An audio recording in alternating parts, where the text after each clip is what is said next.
Hello. Sorry, the music cuts out if I tab out of RetroArch, so if there's just like dead silence, it's because I've tabbed to check on other things.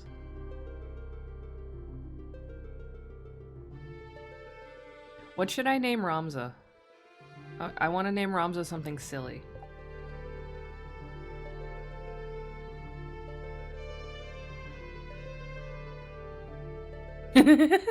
Ramrod.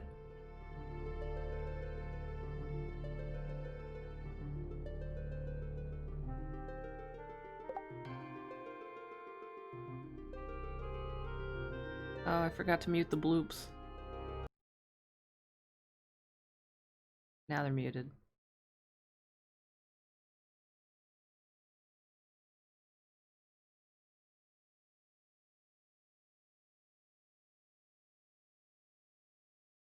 Okay, so that's 2 votes for Ramrod.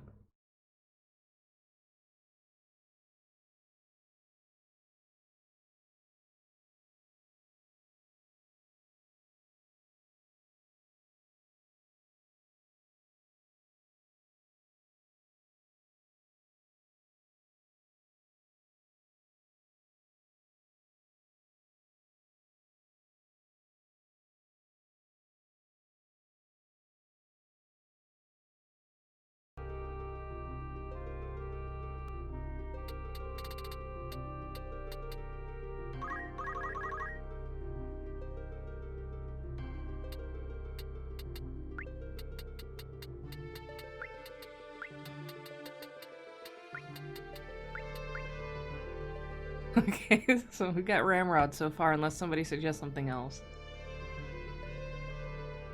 Final Fantasy Tactics is an incredible game. It's actually my favorite Final Fantasy, like main series or not. It came out in 1997 in Japan. It came out in very early 1998 in the US. Because it came out right after Final Fantasy VII basically took over the world and kind of like made JRPGs a new thing globally. It kind of, was swept under the rug a little bit. A lot of people didn't take notice of it because it wasn't Final Fantasy VII or Final Fantasy VIII. It's a tile-based, turn-based tactical RPG. It's not a strategy game. Usually your party is only about 4 to 5 characters, so it's smaller scale. But it's really, really good. It's very rich. There's a lot of customization options, even in the vanilla game, with how you make up your party and what skills and job classes you use. Also, the plot is amazing. It's chef's kiss. It's oh, thank you for hosting. It's a very kind of I hate to make this comparison, but as far as the plot goes, it's the Game of Thrones of Final Fantasy, but good. Essentially, it's a really complicated, multi-layered medieval court drama with supernatural shit. Because Final Fantasy, of course. Oh, unless we have another suggestion, I guess we're gonna go with Ramrod. So this is the Adventures of Ramrod.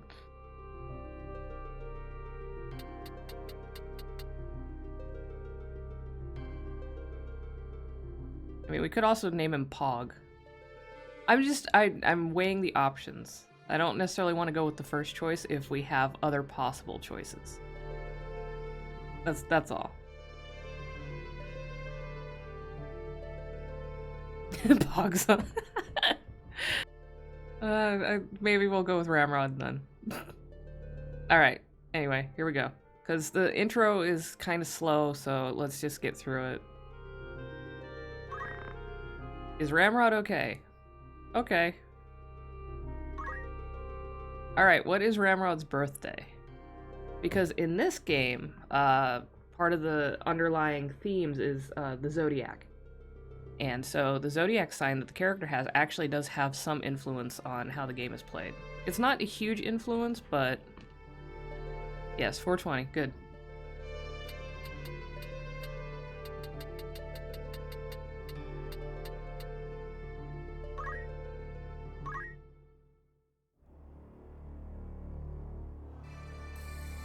Alright, so there is a newer version of this game called the War of the Lions, which was released for PSP, I think. And the Android port actually uses the War of the Lions version, so I played that one. It has much better cutscenes. It's been cleaned up. It's a different translation, which actually uses language that's a little more almost Shakespearean in construction. I kind of like that translation more, but I didn't know how to play it on here. So we're just playing the OG original US release version. And you know, you get some nice 1998 CG.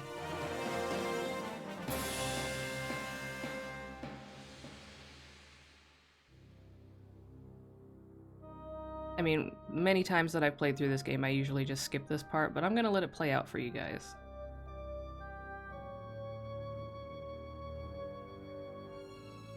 I also love the art direction in this game.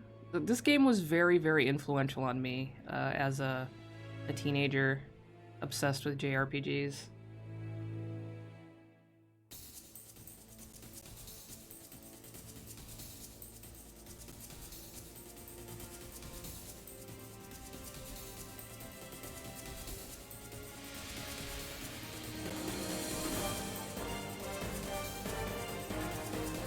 It's very, you know, very fantasy. Like, there's not gonna be like a lot of like, there is some, but there's not gonna be a lot of like Magitech and stuff like in Final Fantasy VI or Final Fantasy VII or Final Fantasy VIII or 10 or anything like that. It's very sword and sorcery, castles and kings and, you know, churches and crap like that.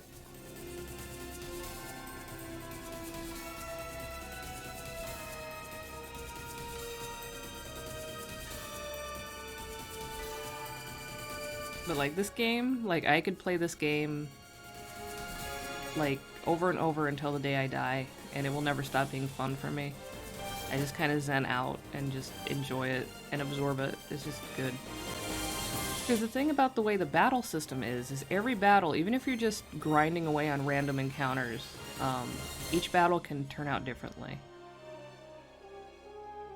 And that's the fun part of it. It actually makes the combat like worth doing and not just a means to an end like in a lot of RPGs with random encounters where you're just like, oh god, another one of these, I just want to get to the next town.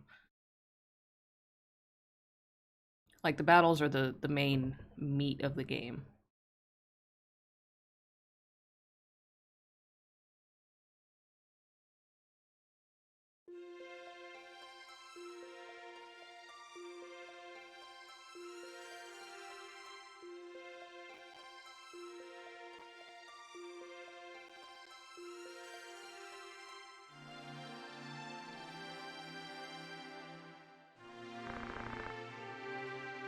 I'm not going to be doing live reading.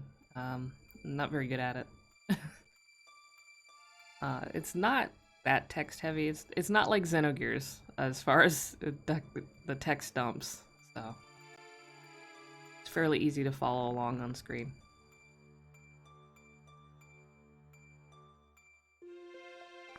Yeah, yeah. It came out in the same era. Like Xenogears also came out in 1998, and also was another Square title, which is amazing. One of my favorites. Largely slept on by people because it wasn't Final Fantasy VII or Final Fantasy VIII. Ooh, the audio got a little crunchy there.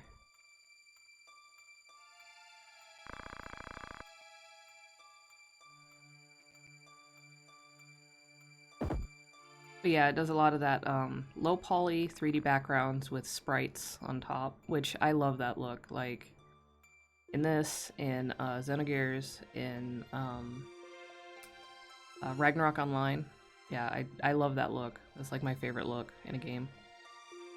I would play a game that came out like today that uses low poly 3D backgrounds and sprite based characters.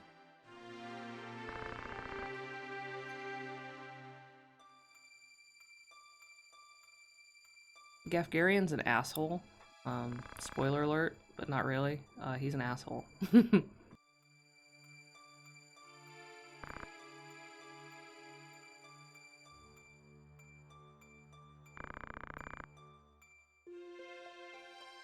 From now on, we have to call jerks rude knaves.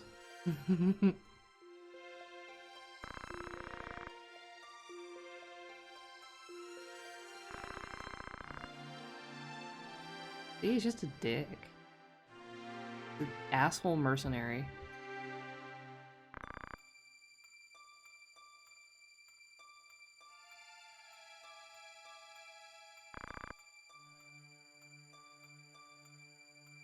I know, sorry.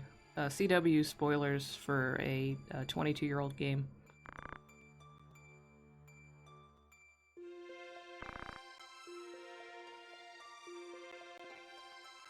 Go with God. love to hear it.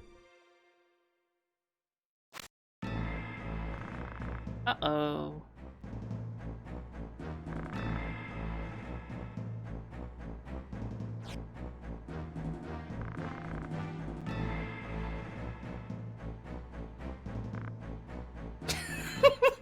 Ramrod. What, Ramrod? You have a problem too? What's your problem, Ramrod?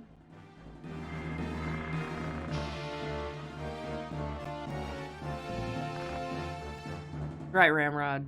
You're just a nasty merc. One of the previous games, save files, whatever, for a playthrough I had was it was also hilarious, but it was not really safe for Twitch.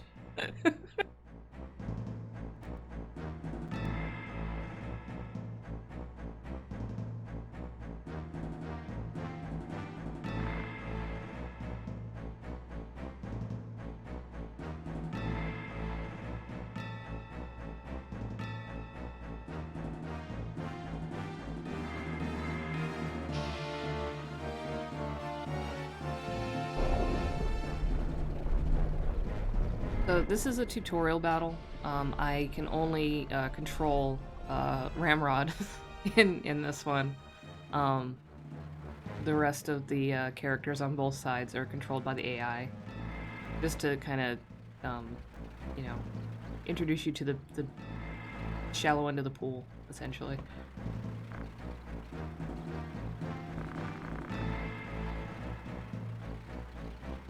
Knaves.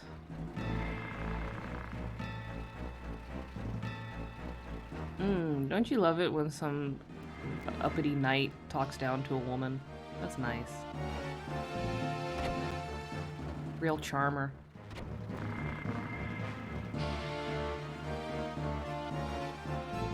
Why is he giving them advice? Why is he telling the enemy what they should or shouldn't do?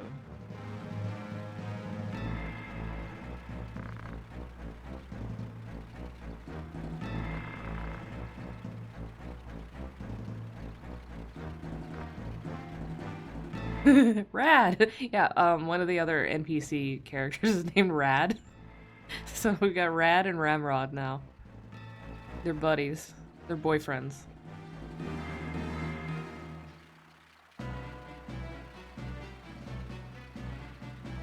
Also, I love the music in this game. You know how sometimes battle music can, like, grate on you after a while? This stuff never gets old to me. I could listen to it forever. Kill them all! Alright, cool.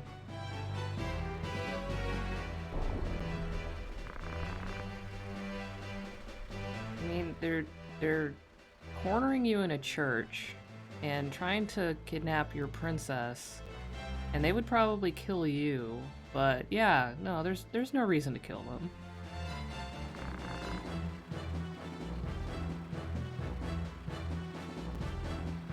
I don't know, this sounds like radical centrist stuff to me.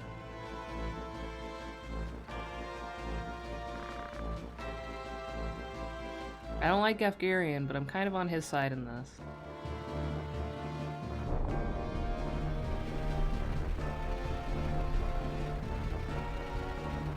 Yeah, and the casting animation's good too, where they just hold their hands above their heads while they charge up their spells.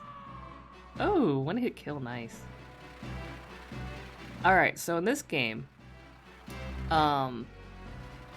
classes are pretty strictly separated. Like, if you have a knight, they're not going to be very good at healing themselves, so you usually have to have a dedicated healing unit. And in this battle, we have a chemist on the enemy team, and chemists, you need to target them first because they are going to be a real pain in the ass otherwise. So they can heal themselves, and they can heal other people, and they can do it at range.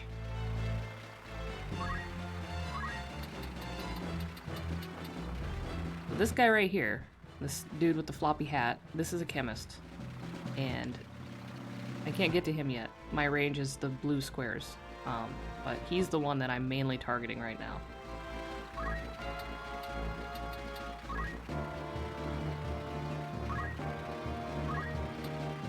Alright, so Ramrod, is a squire. And squire, at least at this point in the game, has the attack, which you know what attack means. And guts, which is a special name for the basic skill category that squires come with.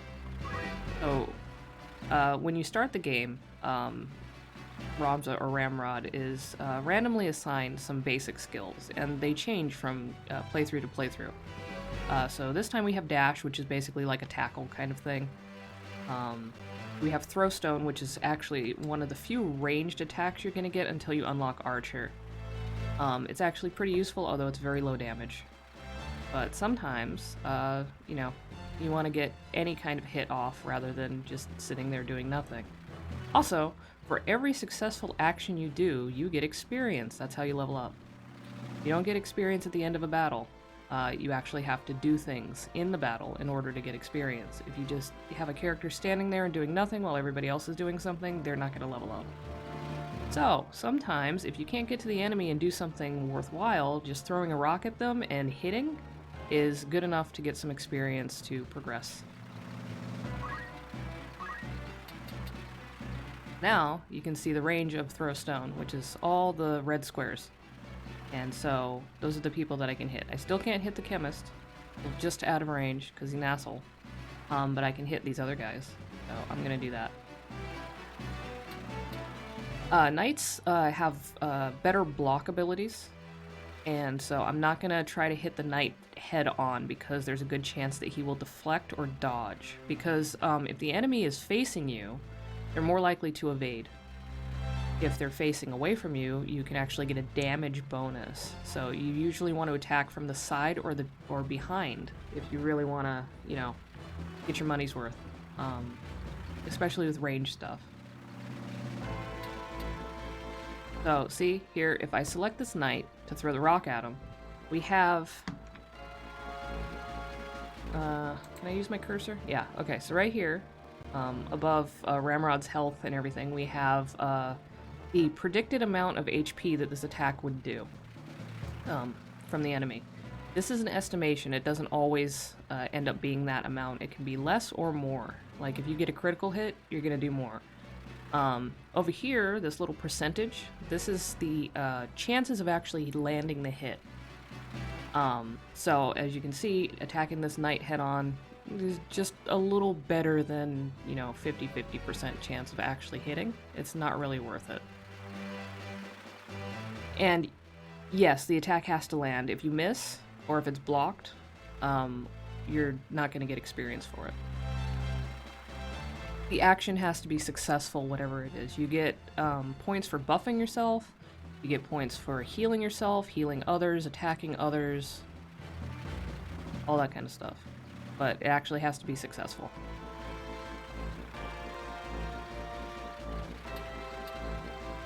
So now I'm targeting this archer instead, and you can see that the chances of hitting have gone up to 90%. So I'm going to go with this instead of attacking the other one and possibly whiffing it.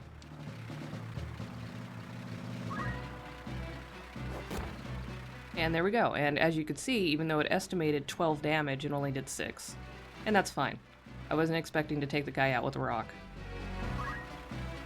And then once you're done with your action, you can choose which direction you're going to face. And again, if you take an attack head on, you're more likely to dodge it and you're less likely to get hit critically. So you never want to show your back to the enemy if you can help it. The sides are also vulnerable, but not as vulnerable, so that's kind of the gamble you have to take with it. But I'm gonna make sure that I'm facing the enemy so they can't get bonus damage on me. And now we're gonna go through the AI cycle because I can only control Ramrod in this battle.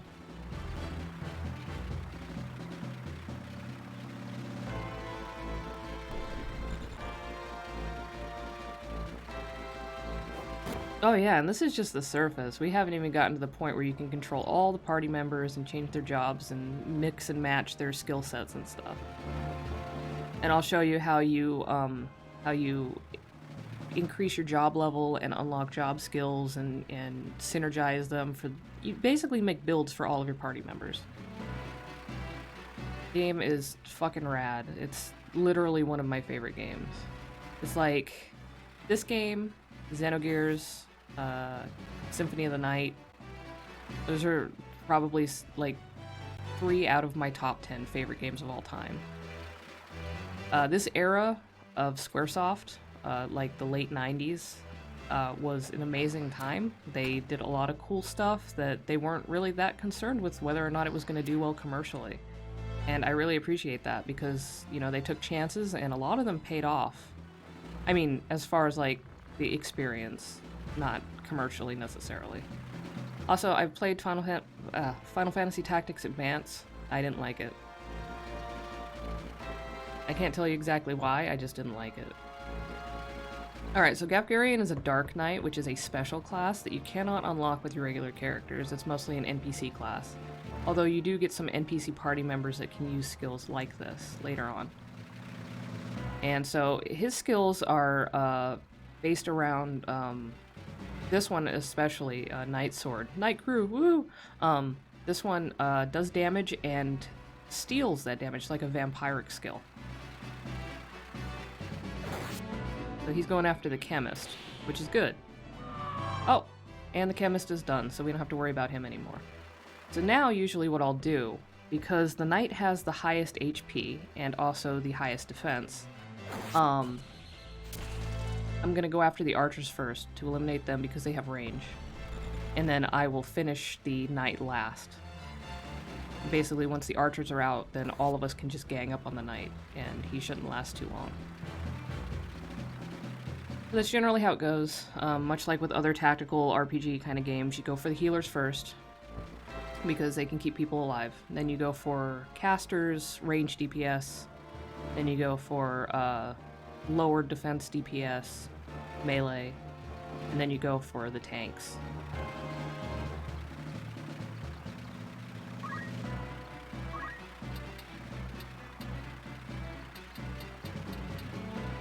Alright, so this dude is pretty close to death, so I'm just gonna go finish him off. And again, generally you want to attack from the sides or behind if you can.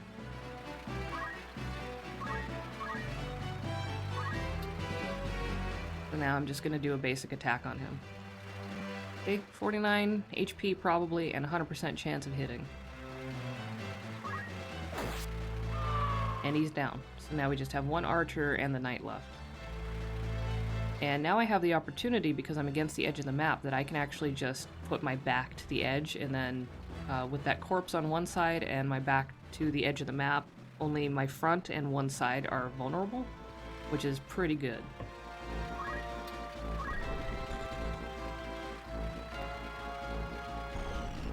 Also, since all these characters in my party, other than the main character, are NPCs, if they get downed, they die, they don't... Okay, so there is permadeath in this game. If your party members go 3 turns without being resurrected after they've been KO'd, they will die forever. They will turn into a crystal that you can use. If you land on that tile, you can use it to restore your HP and MP, or you can absorb a skill of theirs that you don't already have. Or they turn into a treasure chest and you get a random item that they had.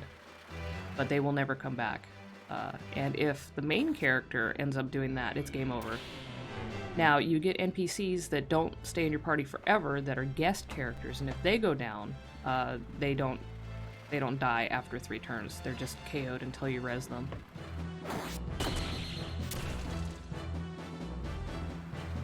So yeah, it's like D&D. So see how there's the little stars above the above a couple of characters? That means that they won't go away after 3 turns. They're just knocked out.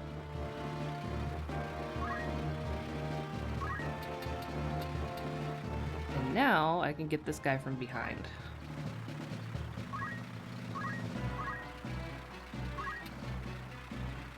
$42 damage, 100%. Yeah, we're gonna take it because he only has 58 HP left.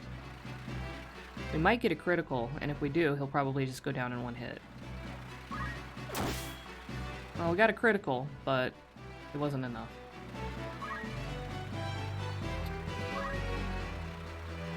Wezalef. Some of the names, because they're randomly generated, unless it's like a key character, sometimes you get really interesting names, like Wezalef.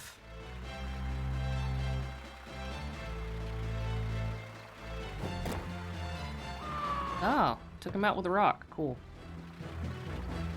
And that is the battle, because they managed to take out that other knight before I got to him. Damn, she said a bad word. She did a cuss.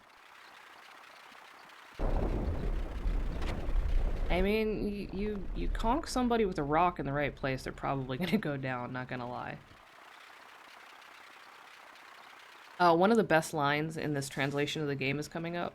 I'll point it out when we get there. But right now we're gonna watch this knight, who factors in majorly later, be a little bit mean to the princess.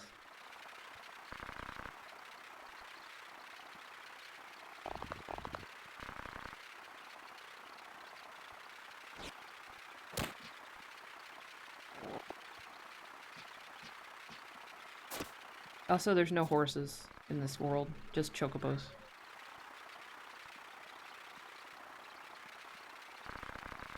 There it is. Don't blame us. Blame yourself or God. I love this line. It's kind of awkward, but I love it. It's just like, fuck you, it's not my fault. This is your fault. You should have done better. I love it. It's a great line. I love it.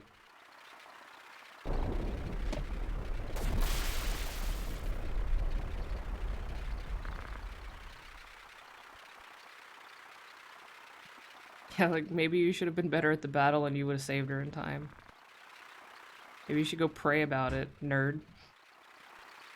Religion factors in a lot in this game. The church is a very big player, so you're gonna see a lot of churchly references in people's dialogue. So now we know that the knight's name is Delita. Who is Delita? Why does Ramrod why does Ramrod know who Delita is? Why is Delita stealing the princess? Why did Delita say one of the best lines in the game? Why? See? Why? These are the important questions. And yes, this is the best Final Fantasy game. Objectively, it's the best. Squaresoft peaked in 1998 and has never been... yes, yes, yes. Little money is this part. So I can't skip through this. You just have to sit through it. The text crawl is a little bit slow, and at certain parts it gets even slower. And it's funny to me.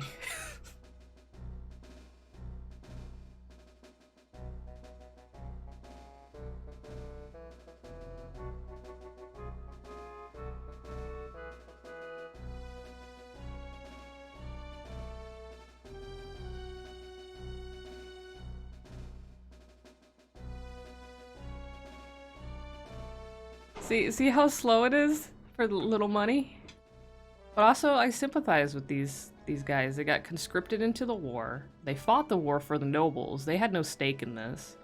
And then they come back and they're just absolutely hosed. They have no jobs. They're poor. They're resorting to basic thievery. You know, they've just been absolutely shit on by the nobility. And it's like, you know what? I get it. I get it.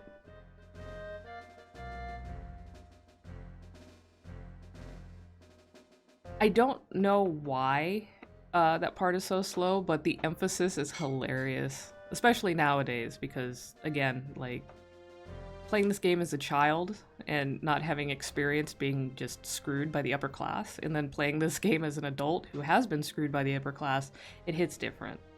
And also, like, the deathcore, like, as you're gonna see because they factor into the first chapter a lot, as a kid, you're like, oh, wow, these guys are just asshole bandits, right? But as an adult, you're like, oh, wow, no, these are the real heroes. Like, what the fuck? It's weird how your experiences can change your perception of a game. Another wagon. Oh no. Must have been the Death Corps. Ah.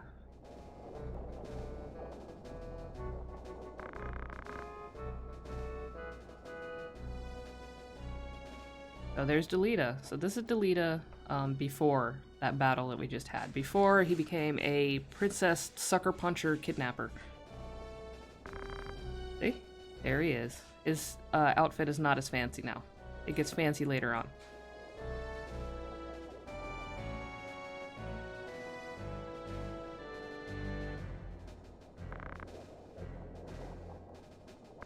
So, I mean, you're gonna find out this exposition soon enough. Delita is, Ramrod's, like, BFF. Like, they're like, basically, adoptive brothers, essentially. They're super close. Ramza, or Ramrod, is from a noble family. He's a aristocratic kid, and, you know, a little bit, disconnected from the plight of the common folk. Delita, while raised alongside this aristocrat's child, was born into peasantry. His family was, they were stable workers for Ramrod's family. His parents died of plague, and he was taken in by the Lord. But he comes from a completely different background, so he has a better sense of, like, what's going on outside of the noble nonsense. And that plays into things a lot. Prince Larg, who has probably the worst haircut in the game. And you'll see. You'll see.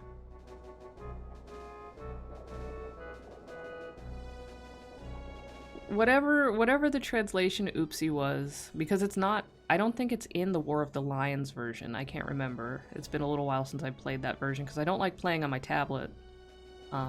But I don't think it was quite like that in that version.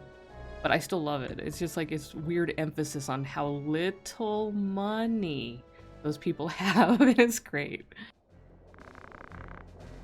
And the Marquis Elmdor is just a Sephiroth clone. He just straight up looks like Sephiroth, and he plays like Sephiroth when you fight him later on.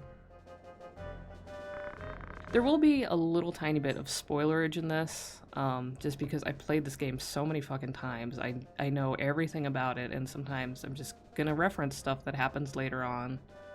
It's also over 20 years old, so I'm not terribly worried about, like, oh no, you totally ruined the game for me.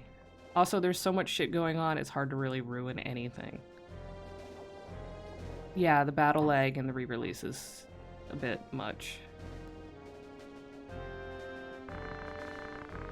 Danger zones in Ivalice.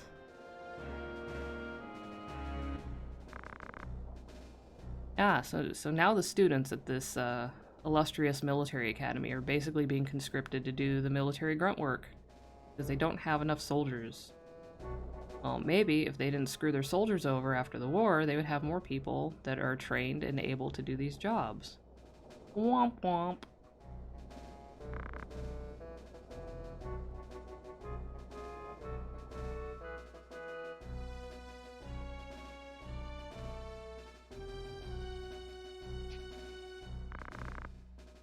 Oh, mission, yay.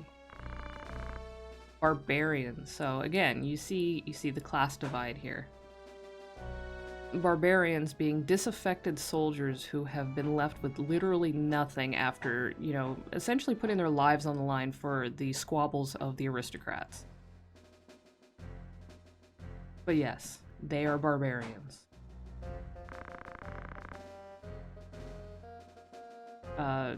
Everybody should detest the royal family. Down with fucking royals. Nobody needs nobility, they're just leeches.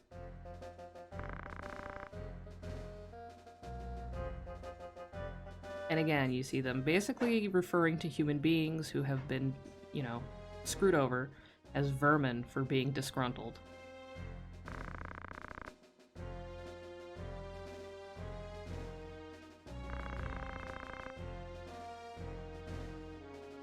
Oh boy, we get to take up the flank.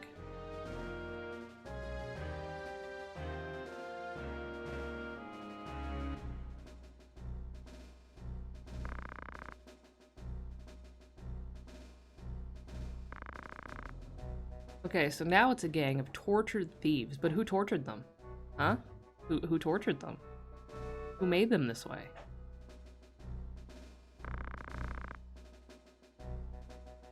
Also, keep them out of this town, which they most likely built in the first place. But yeah, they're not allowed here because they're mean to the nobles. They want money. Oh no.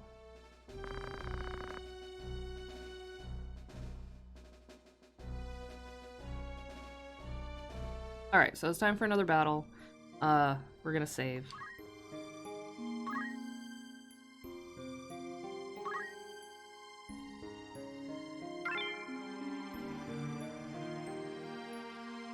Magic City Garland. Okay, so this is another battle. It's still kind of a tutorial battle, but you get to control more than one person. So we got Ramrod here, who's a squire.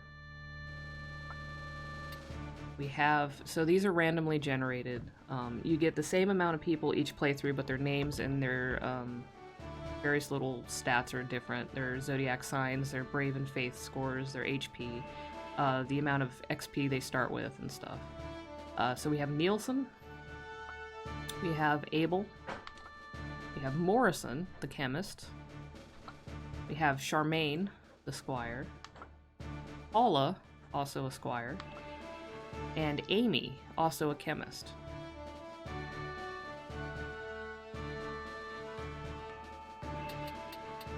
So for healer, I'm going to choose Amy and I'm going to put her in the back line. It doesn't really matter that much in this battle because there's a pretty good distance you have to move in order to actually engage the enemy, but it's just generally good practice to keep your squishiest characters like chemists, casters, archers in the back. So as far as squires go, I don't like Nielsen's name. We're going to skip him over. Abel, I like Charmaine, so we're gonna pick Charmaine. She's gonna go there. And I guess we'll go with Abel. So, for the last one, the last pick, we can either do Nielsen or we can do Paula.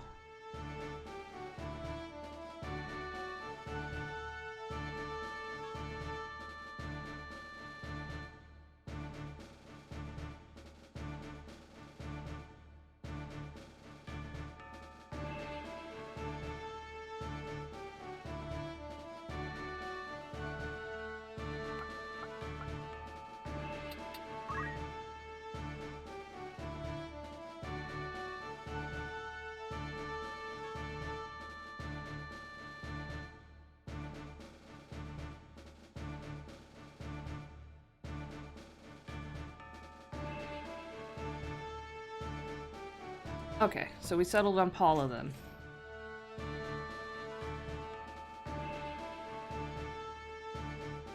So that's going to be our party, because we have 5 people total for our first squad, although this is our only squad.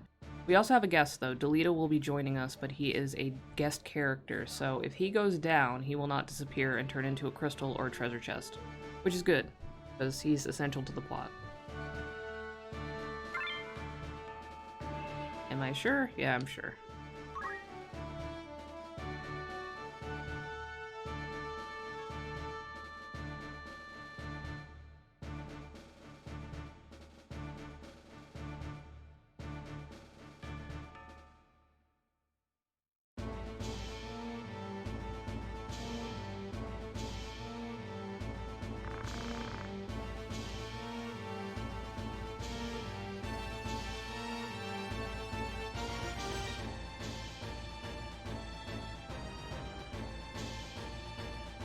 Yeah. One of the tips and tricks that you can do if you want a little bit of extra experience and you don't mind wasting your guest characters is you can attack your own characters, and if you land the hits, you will still get experience. And they don't attack back, so sometimes, you know, just to get a little boost when you're grinding, you can attack your guest characters over and over again, and then you can res them and attack them again for basically unlimited experience. Yeah, some of the portraits are different, and I feel like they should have used them more often, because this guy looks better than the average squire, although he's kind of a chud. Yeah, all we gotta do is kill these kids. He's a very charming person. Just because I understand the plight of the Death Corps doesn't mean that I sympathize with all of them. This guy in particular seems like he's a little bit of a problematic actor.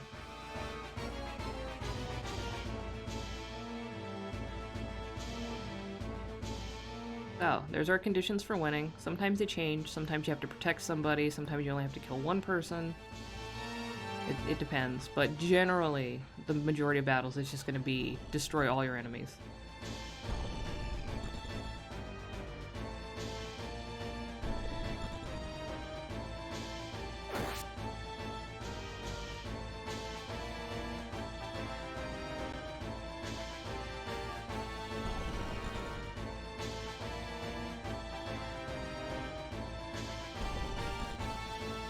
Beck.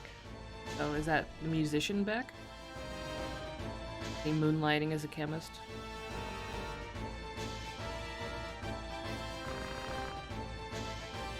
Ramrod, watch out! Don't ram them!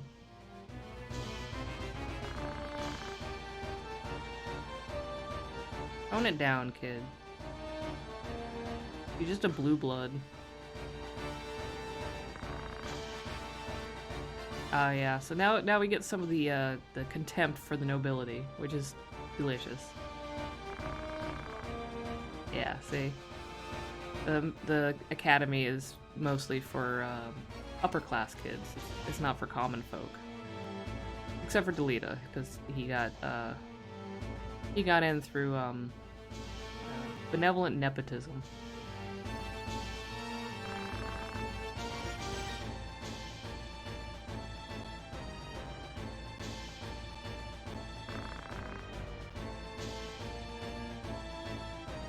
Well, I mean, we're about to find out what a bunch of kids can do. Not really kids, they're like 16.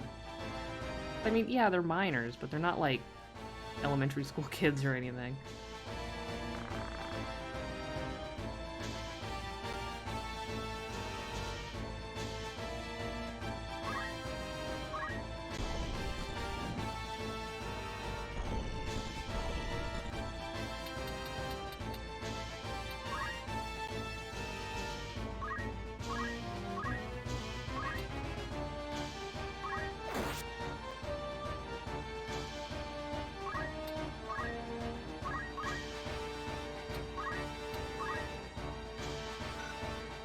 Damn, so really the best thing in this battle is if you can get people who have been randomly assigned Throwstone, so that you can actually like hit people at range.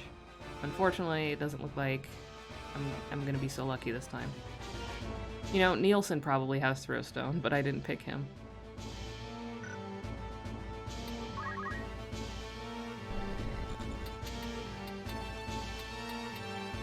I guess you can just watch Ramrod's back.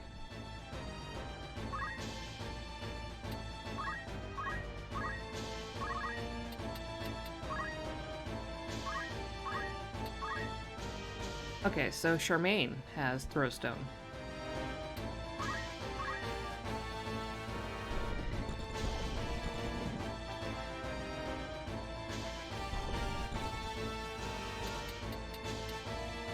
Can't hit him, so I'm gonna have to hit the one on the roof.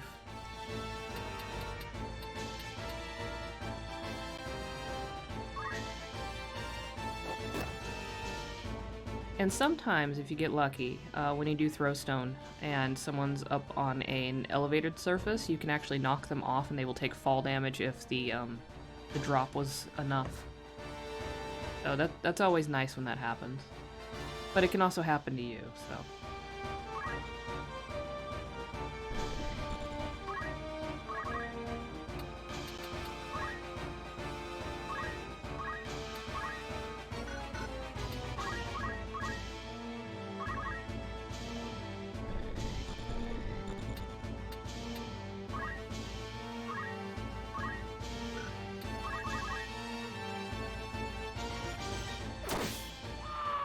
Hell yeah, Delita, good job.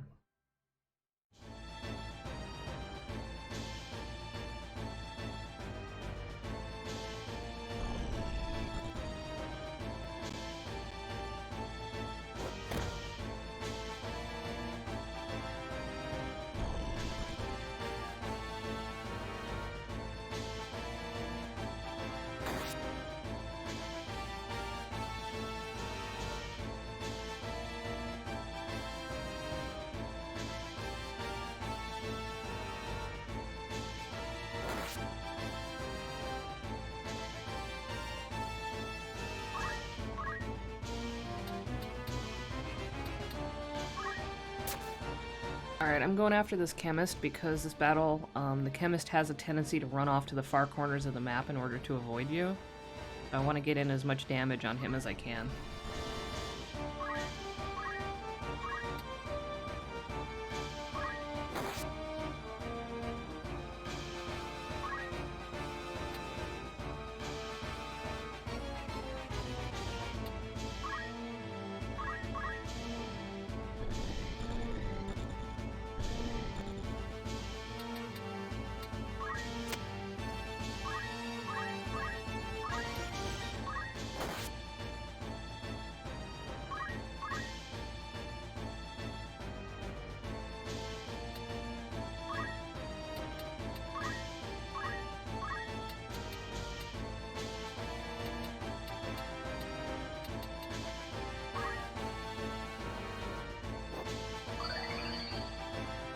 So yeah, chemists heal by basically throwing potions at you. Also, later on, chemists can equip guns, which makes them much more useful. So, she doesn't need to go anywhere. If she goes further into the battle, she risks being hit, so I'm just gonna keep her in the back. Ramrod time!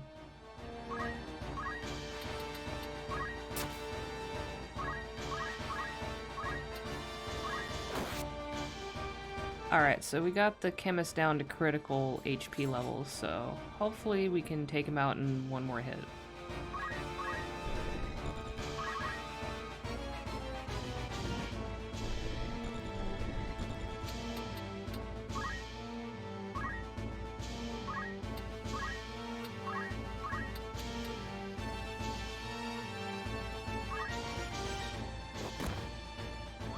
And there we go. So now it's just mopping up these other guys, because they can't get healed.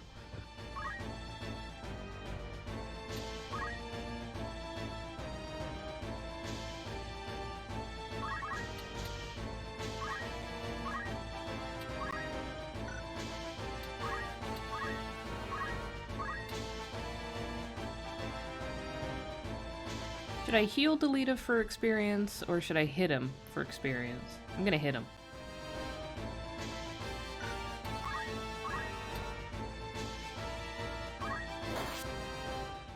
Oh, see? There we go. She got a job level.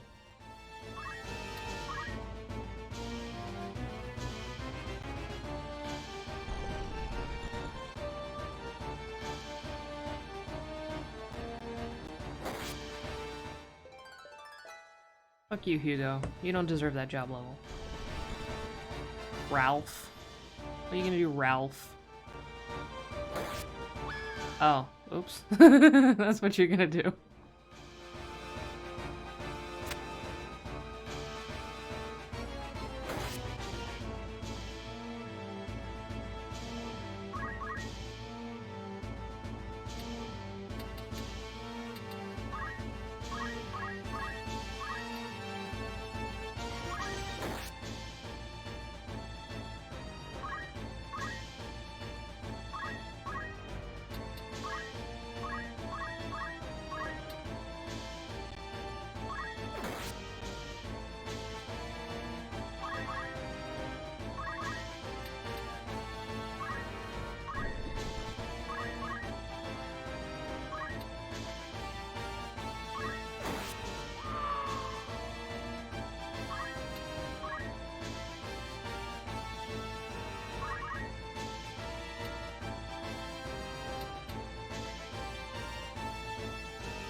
can't get close enough to heal anybody yet.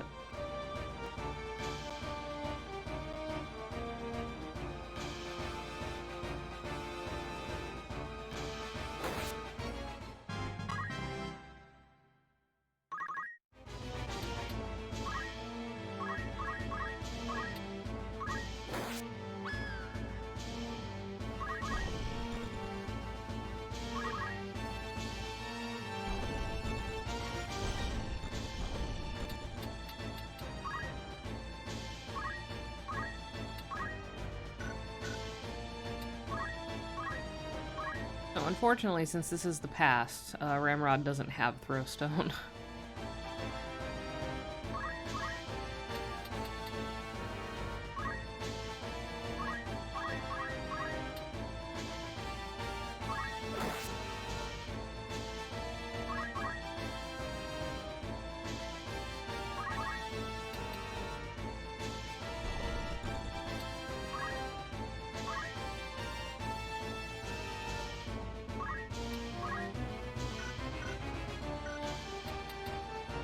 So, unfortunately, it looks like we might lose Paula. She only has 2 more ticks left on her death counter before she turns into a crystal or a treasure chest. So, unless we can finish the battle in time, because my chemist does not have Phoenix down yet, he will go away forever.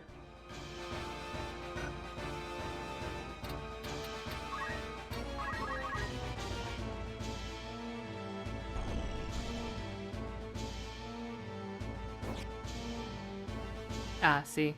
The hit missed. That happens more often when it's head-on like that.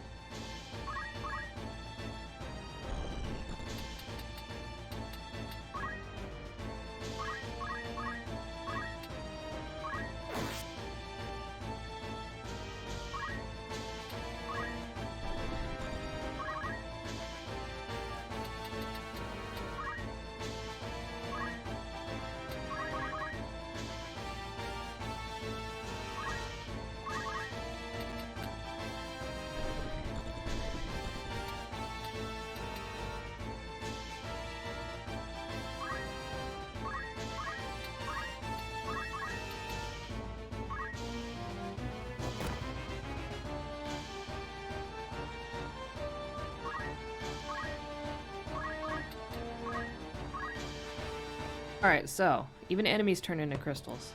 So when you move over a tile with a crystal on it, you can get the option to restore HP or MP, or inherit a skill. In this case, we only get to heal, which is fine. We don't really need it, but that's fine. You also, because enemies can also use those, so if they are on the battlefield and you still have enemies present, you want to, even if you don't need them, you want to use them so the enemy can't use them.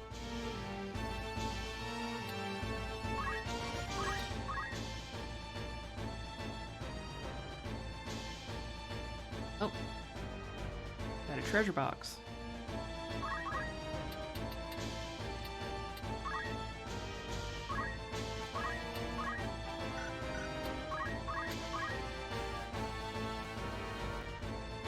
Oh, you fucker.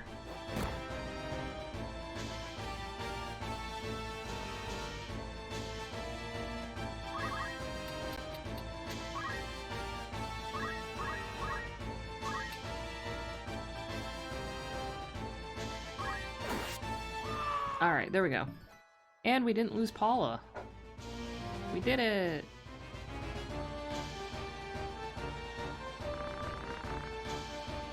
I wonder why, Ramrod. I wonder why they do that. Why would they be stealing stuff? Oh, right, because they don't have any fucking money to buy the stuff that they need. Yeah, actually, I mean, they wouldn't have died like this, but they would have died because they're starving. They have no money because your dad and his buddies won't pay them. Anyhow, congratulations, the battle is complete. We did it. You get money at the end of battles. That's usually how you get money, other than selling old equipment.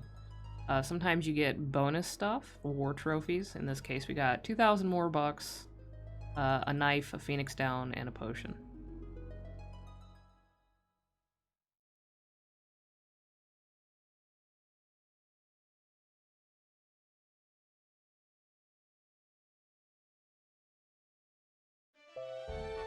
Alright, so now it's going to tell us how to move around the map. I already know how to do this, so...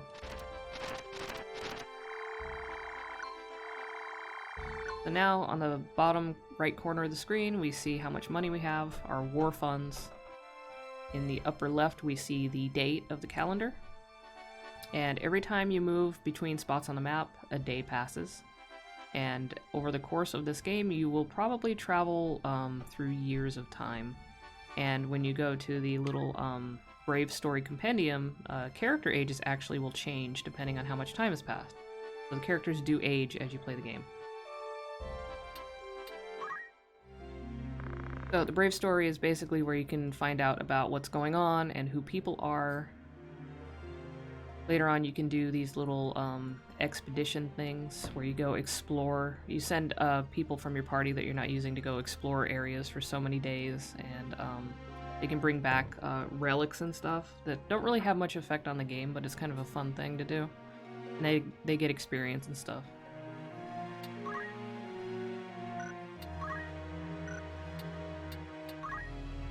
Weird that there's nothing here yet. I might have to go to the next cutscene before it fills out. But yeah, this is where you can learn about people and stuff. Little bios and things like that.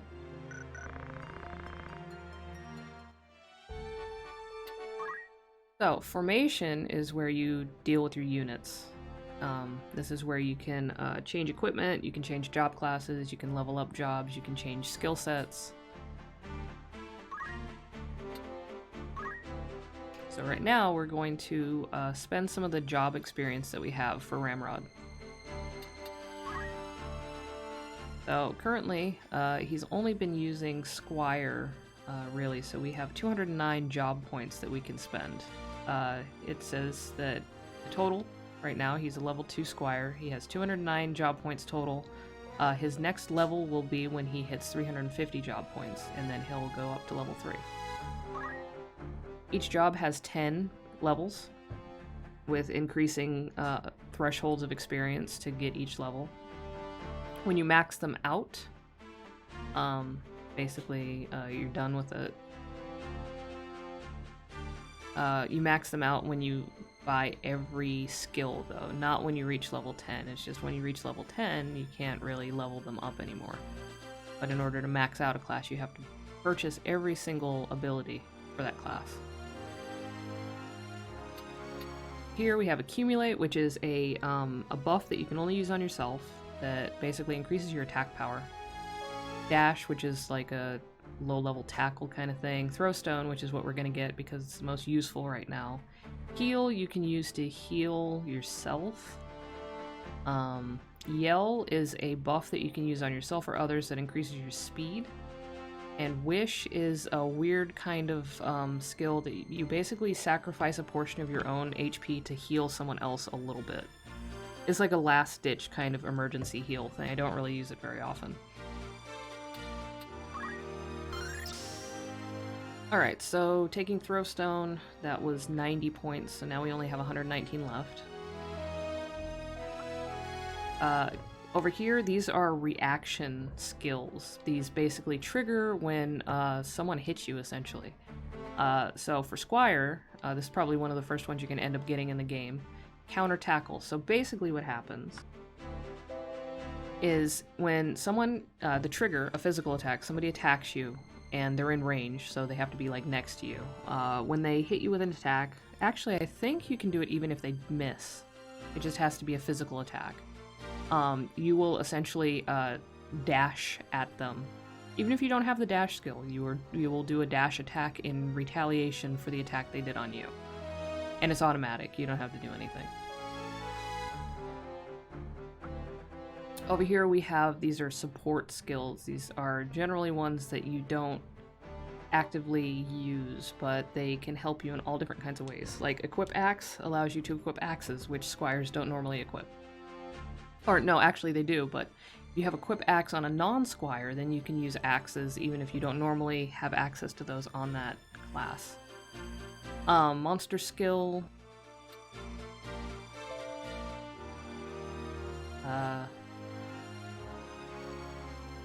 This is if you have monsters in your party, which you can do. You can charm monsters like chocobos and stuff and have them as party members. although you can't raise their skills or anything like that. They almost function like NPCs that you can move around. But this skill basically allows them to learn new abilities. I really don't ever use this because I don't often use monsters in my party. Defend is pretty good. Basically, when you use this, you go into a defensive stance, which can reduce the amount of damage you take if you're attacked. Generally, I keep this around if I'm not within range to attack anybody or do anything and I don't want to waste a turn. So I'll just do this, and then if I get attacked, it usually makes it hurt a little less. And then we have movement skills, which have to do with movement. You get this one, move +1, it literally just extends your movement radius by 1 square in all directions. So it just increases the amount of spaces you can move in any one turn. There's also like increased jump. There's ones where every time you move you gain some health back, which is kind of handy. There's one where you can, wherever you walk around on the map, you could potentially find an item. Stuff like that.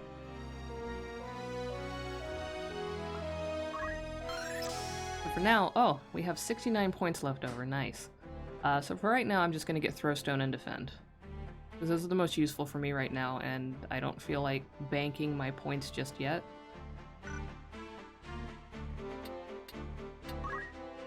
We also have access to some chemist skills, so we're going to go ahead and see what we can buy with that. We can unlock Potion, which is handy for self-healing.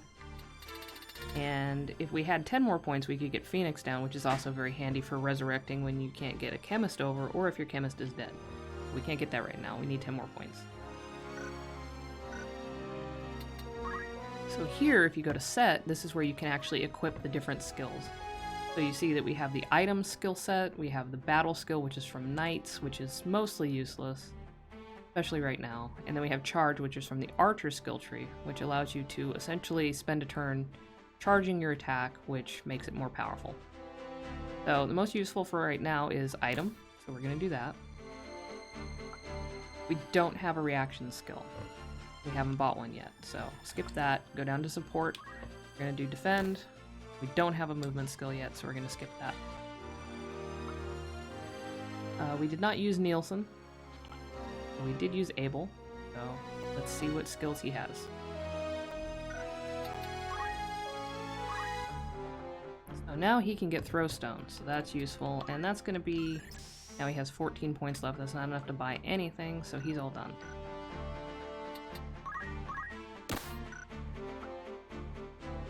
Didn't use Morrison. We did use Charmaine quite a bit. So she already has Throwstone, and she's got 90 points. I could give her Defend, or I could just wait until the next post-battle and see what she ends up with there.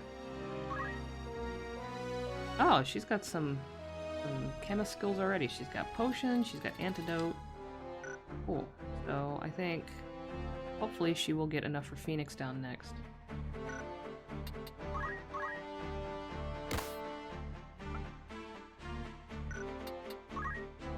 And we did use Paula. We didn't get very many points because she died. Like a loser. We're just going to keep banking her points until she gets Throwstone.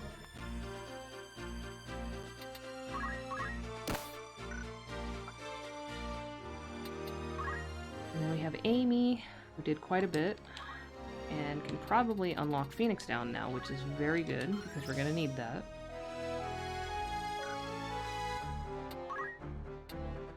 She has Throwstone. And I guess I'll give her Defend. She doesn't really need Dash. I don't generally like having my chemists use Dash. It puts them in harm's way. She has unlocked Priest, so we can use a couple points on that. Cure, that's fine.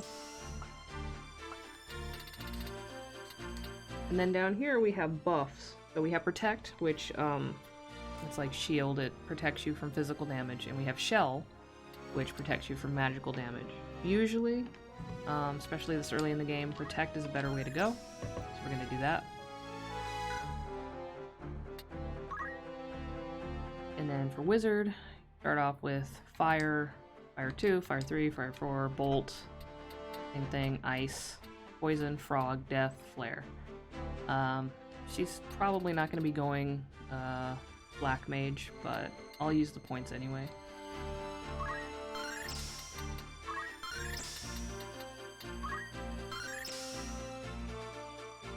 Now if I decide to give her black magic, she has 3 different spells that she can use. But for now I'm going to give her basic skills so she can use throw stone and defend. And we can also change out Delita's skills even though he's a guest. He doesn't have enough for anything useful right now. I'm not going to give him item because the guest characters will just automatically blow through your item stores if their AI tells them to like heal or whatever, and I don't really want him to do that.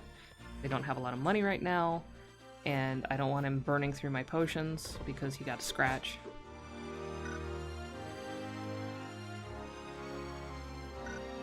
I'm not changing anybody's job yet because it's so low level. I want them to build up a little more in their base jobs, but when you want to, you go to change job and then you get this neat little setup with all the available jobs for that character.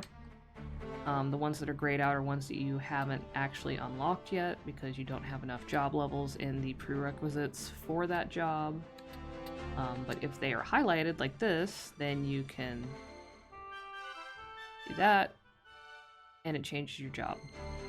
For the key characters, their appearance does not change, but if it's one of the randomly generated characters, they will actually change into the appearance of the job class.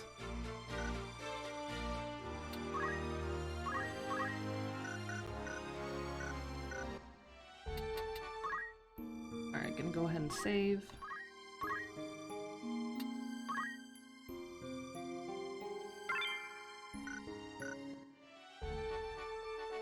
Take a minute and boost my my streaming notification. It's gonna be weirdly quiet for a second because the music just stops when I alt-tab out.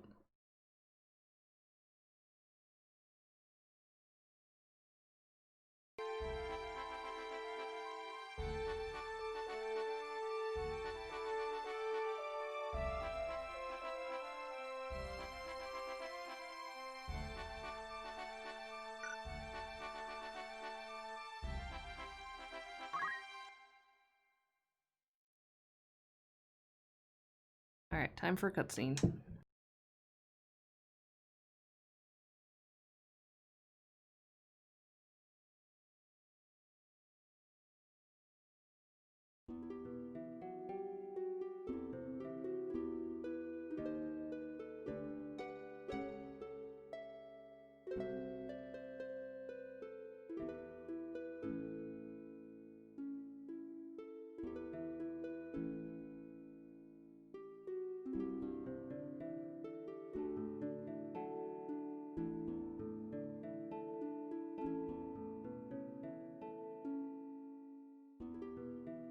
So, Balbanez is, Ramrod's dad, and he's dying. And he's got a sick ponytail, look at that. If he was in the modern era, he would definitely have a convertible sports car.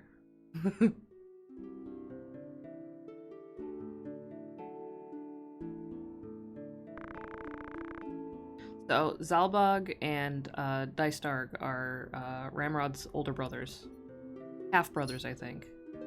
And the girl over there is Alma, and that is Ramrod's sister. Full sister. They have the same mom, but they have a different mother from the older brothers.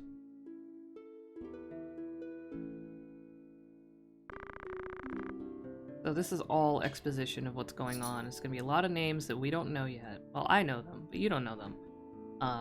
Different fiefdoms and shit within the kingdom. It makes more sense later, but for now it's just basically name dumping. Actually, I don't remember if we ever encountered Count Linario after this mention.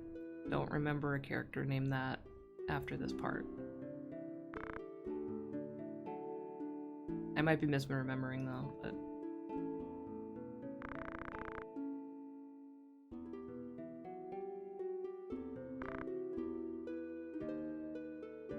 Yes, this war will come to an end.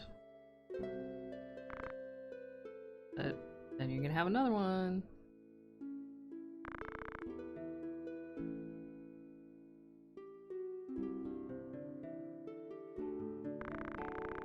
Where is Ramrod?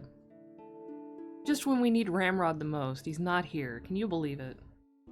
And damn Ramrod not showing up when we need a Ramrod.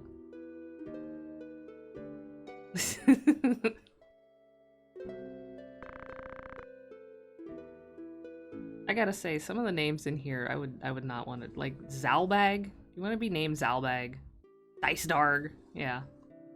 Ramrod's probably, you know, a better option ultimately. Take care of Ramrod. Your half-brother Ramrod. Take care of him, please. Ramrod, he is my own flesh. There he is. Busting in like Kramer.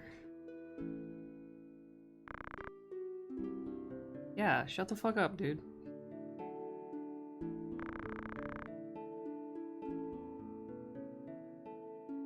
Let me take in a good eyeful of this Ramrod.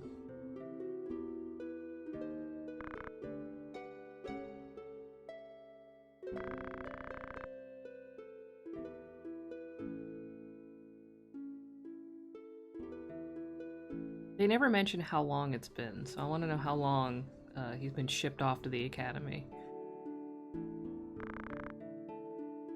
Wait, he was already at the academy. What?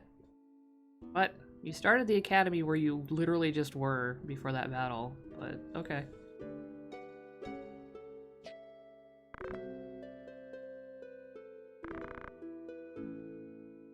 Listen, Ramrod, about your name. It was a different time. There was alcohol involved.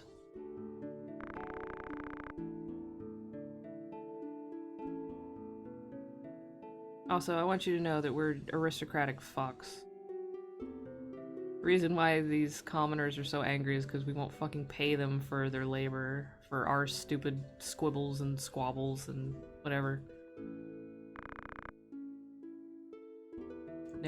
Never tolerate injustice unless your family is the one behind the injustice.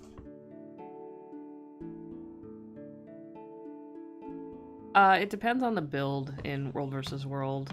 I don't play engineer in World vs. World, so I could not direct you on what a good build is. I know that I think Scrapper has some skills that people use when they're in a Zerg, but it has to be an organized Zerg. I don't know about like roaming and stuff though. When I play World vs. World in Guild Wars, I play Beastmaster or Guardian. Oh yeah, that's very common if they're using a meta build with Ascended gear.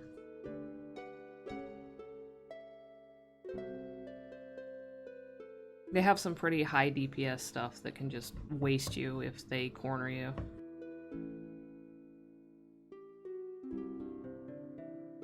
No, it's fine. This is just a cutscene. We're very early in the game. You're not interrupting anything really. It's just Ramrod's dad is dying.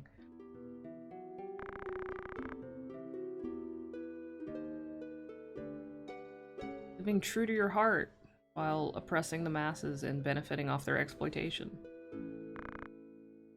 I understand how to be a mooching aristocratic piece of shit. Lead is a good boy. Your servant, even though I've raised you like siblings, he's less than you are. Remember that. He's a commoner. He is not your equal. Oh, the dean. Oh, how could you want this stable boy going to my illustrious academy for nobility? Disgusting.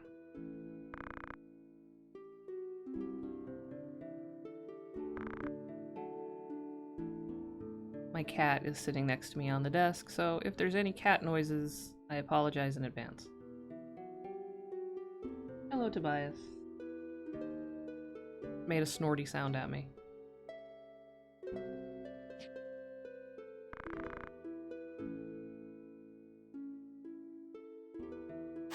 Take good care of your sister. We're gonna ship her off to a monastery.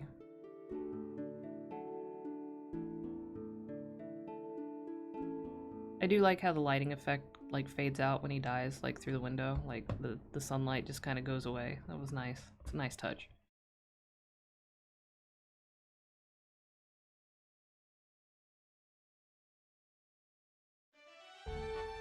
Alright, so we're back. Even though we went all the way up here for the cutscene, we are back where we started, because I don't know why the game does that, but it does.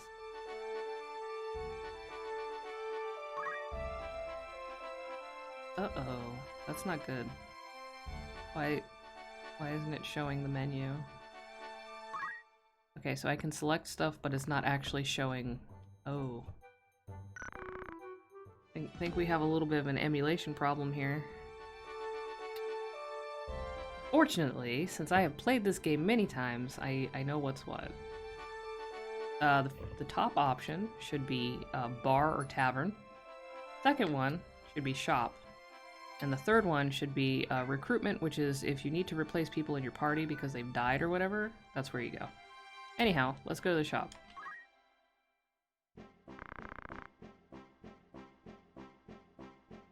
Oh, actually, before we do this...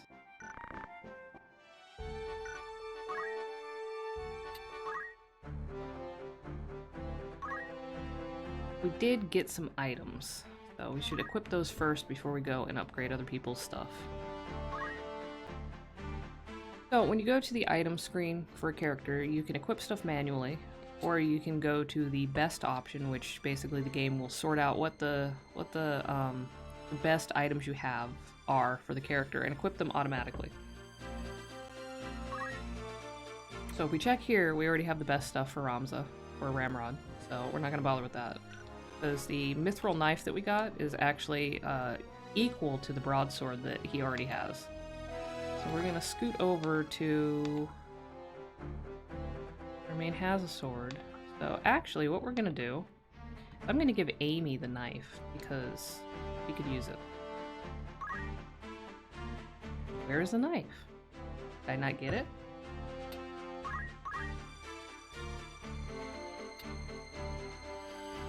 It didn't give the best option, even though this one has one better attack power than the dagger she already has. That's weird. I think we might be having some issues with the... Oh, somebody else has it equipped already. Who equipped it? Oh, Delita got it. Well, Delita, you're a guest. You don't need that.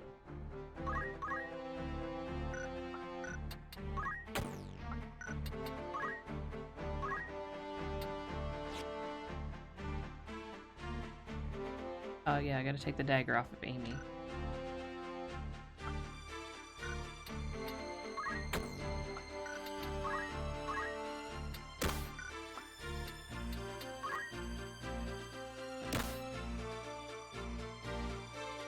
Alright, so that should be good for now.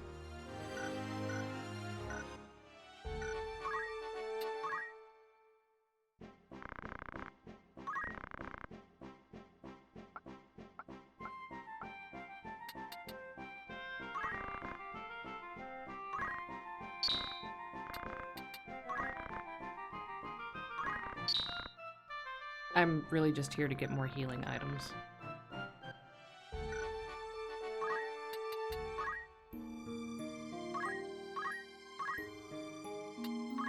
I'm saving again because I don't want to possibly have to reset or have it crash and then have to go through the cutscene again. But either way, we are on our way to Igros Castle. But first we gotta do fight, and I think this is where we meet Algus, who is an absolute piece of shit. Not really a spoiler, that's just how he is.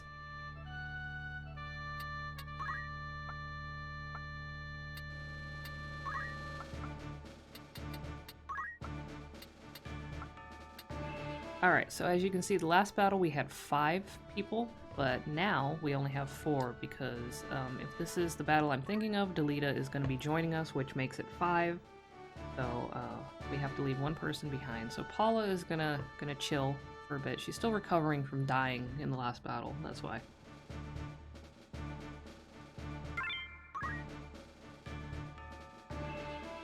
I am later going to have to look up why that menu is not showing the menu options, because that's a little concerning.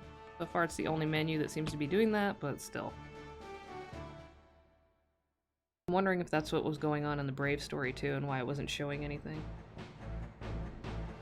I guess maybe just an entire thing of textures didn't load up properly or something? I don't know. I haven't used RetroArch very much, so I might have done something wrong. I don't know. Yeah, so the little shrimpy dude down there, this guy, this is Algus. He's from a fallen noble family, and he's very salty about it. So we're gonna rescue him, even though ultimately that's a bad move on our part, and we should not do that, but we're gonna do it anyway.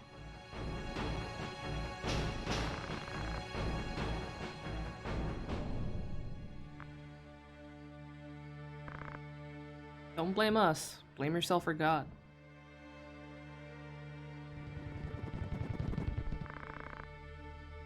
Damn, the Hokuton.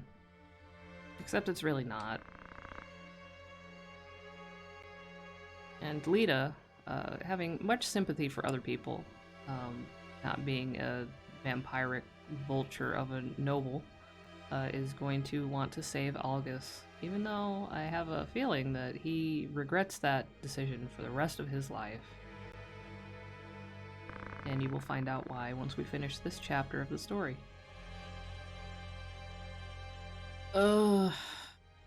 So basically what happens here is, depending on which choice I make, the first one, it creates the battle conditions, destroy all enemies, which is easier. The second one, saving Algus, basically makes the condition that you have to save Algus, and if he falls, even if he, you know, because he won't disappear, he's a guest character, but if he gets knocked out, you fail, and it's game over, and you gotta start over again. So, because I don't want to deal with that, I'm gonna go with number one. Because I'm not making choices to make Ramrod here seem like a, you know, I'm not trying to be like in Mass Effect and be like a paragon or anything. I'm just choosing whatever's easier for me, and since I already know what the conditions are gonna be, I'm gonna go with number one. And Delita's gonna whine about it. But ultimately, Delita, I know the future and you don't. So just trust me on this one.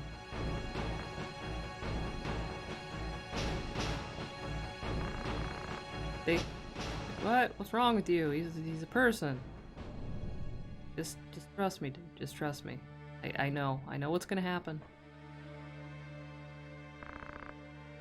Is this how you fight? That's always been an awkward sentence to me. Is this how you fight?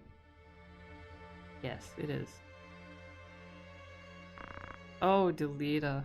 Oh. Oh, you poor thing. Bless your heart. I love Delita, by the way. He's a great character.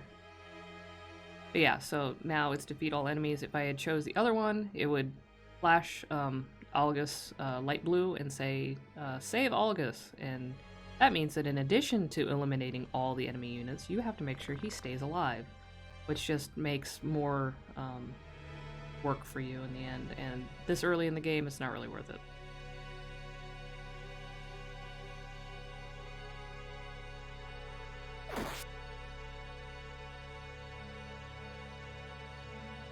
Yeah, I don't mess with retro too much. I don't mess with emulation too much. The only reason I'm using an emulator at all is because I don't have a capture card and a working PS1 or a working PS2. I tried using my disc, and it was very loud and very, like, laggy. Like, it was reading it very slow, and so it would not be streamable, and it really wasn't even playable. So I got an ISO. I already own the disc anyway, and I don't know, I think something might have messed up. It's not rendering the game unplayable, obviously, but it's a little troubling. So I'm going to be doing some Googling to see how I can fix that and what exactly caused it later on.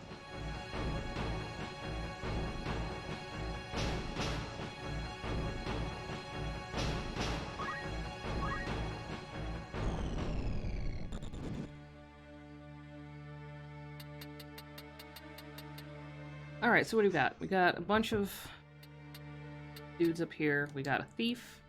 We got we got 4 squires. And then over here, we have a monster. While the monster is on the enemy's side, it's not necessarily coordinating with the enemies. It's just an additional thing we have to deal with. Although, these cores, they can poison you, so I'm probably going to send someone over here to deal with this guy so they can't come up behind us and poison party members. We have a precious few antidotes on hand.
Also, yeah, if we had gone with the second option, which is to make sure that you keep Algus alive while defeating all the enemies, he just jumps right into it, so it makes it even harder to make sure he doesn't get knocked out.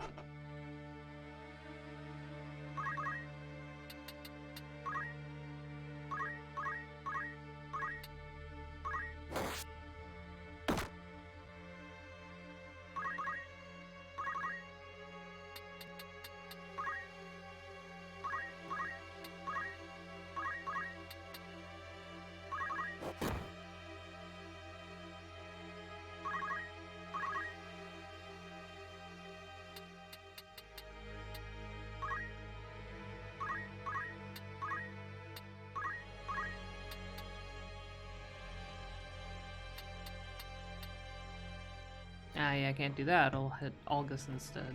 Which is fine, but...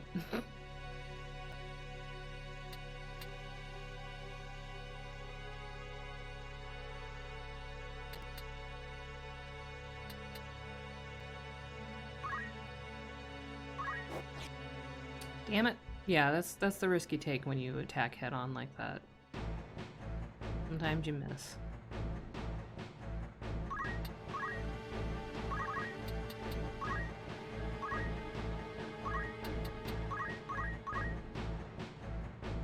Junk the Thief. His name is Junk. That's pretty rad. I am gonna go ahead and assume that Junk is actually an NB, because that sounds like the kind of name that an NB would choose. Being an NB myself, this makes sense to me.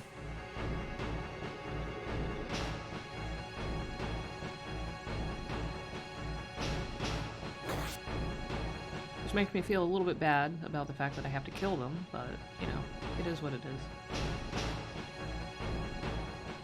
Big Junkus.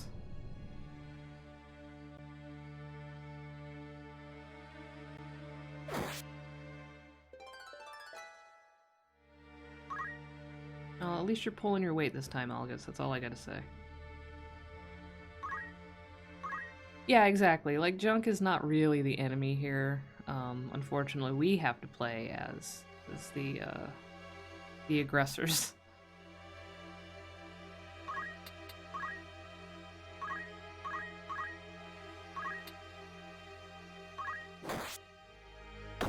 So the unfortunate thing with monsters in this game is that they all come with counter already. So when you attack them, there's a good chance they're going to hit you back, so that can be dangerous. But I'm going to have the chemist come over here and heal old Abel up soon, otherwise he's going to go down and possibly turn into a crystal.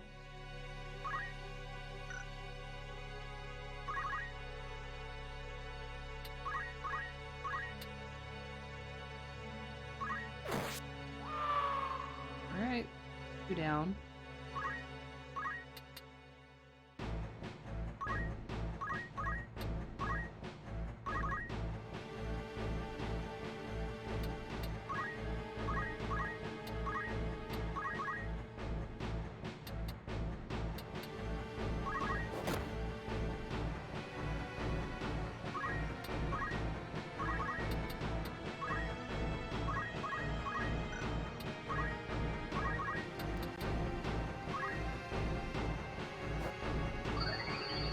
we go.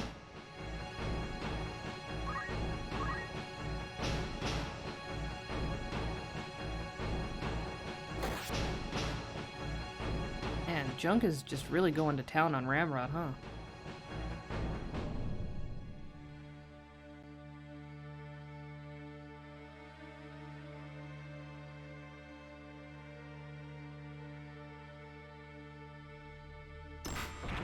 Oh, yeah, there's the poison.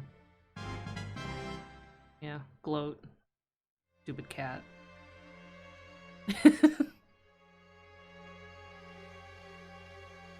Probably gives you poison because it like used the litter box and it has like poop on its claws or something nasty like that. Gross. Nasty.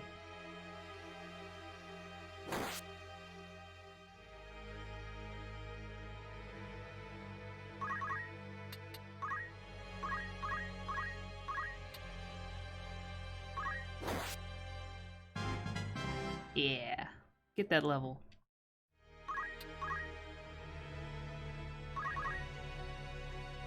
So the thing about poison in this game is it doesn't affect you until the end of your turn. So sometimes you're able to time it in such a way that you can heal yourself or cure yourself or whatever before it takes you out. And sometimes you can't.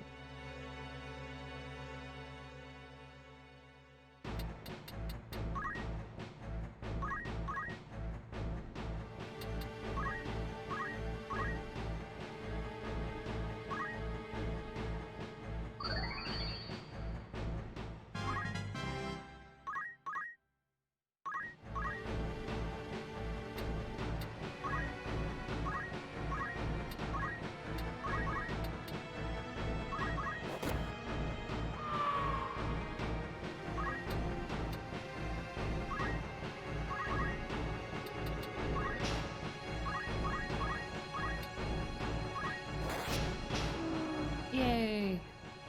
Chemist got a kill.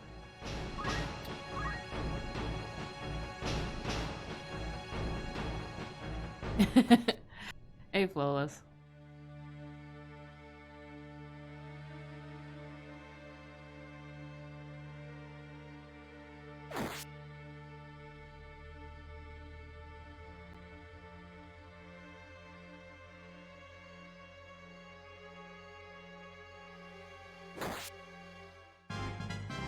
Fuck off, Barney.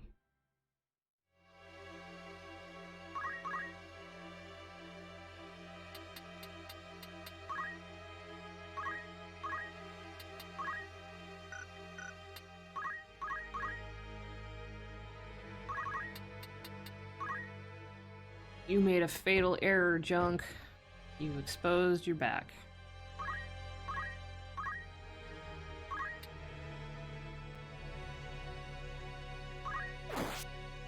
And that just took, like, almost half of their HP.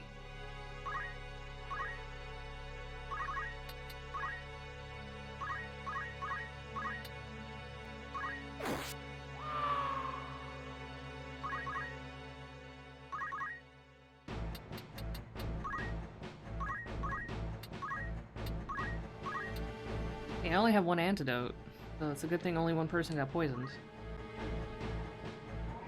Poison does eventually wear off if the battle goes on long enough and enough turns have passed, but it's a gamble.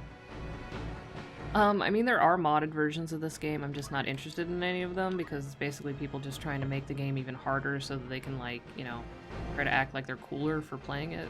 And I'm not interested in that. I like the balance of the actual game. But I don't know if they modded audio. They might have. I should look into that. After I figure out why my my town menu is not showing the actual options, because it's a little strange. Yeah, I don't understand the Dark Souls mentality. A former roommate and former friend of mine was like, "Oh, you should play Hack Tricks," or whatever it's called, and I was like, "No, I just like the game. I don't need try-hard nerds making it harder so that they can feel like they're more whatever. I don't base my feelings of self-worth on how well I can play a video game." I just want to have fun.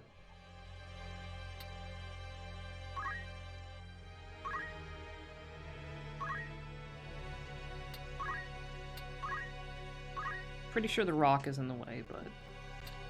And by the Rock, I mean Dwayne "The Rock" Johnson. Yeah, I can't hit him.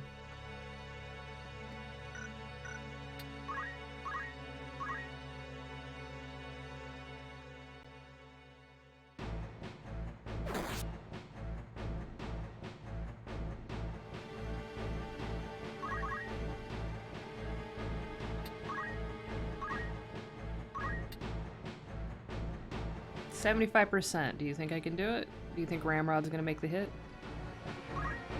Ramrod made the hit. We did it. Sorry, Junk. I like your name. In my headcanon, you're an NB, and I'm sorry that it came to this, but the plot demands that you'd be defeated. Barely? Like, you're virtually untouched, dude. What are you whining about?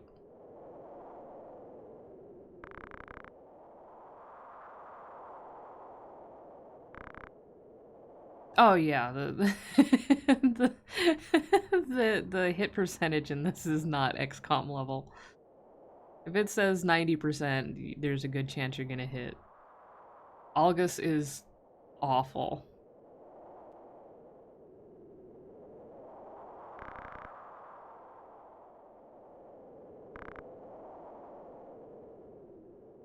Wow, so Automod does not like the phrase shit ass.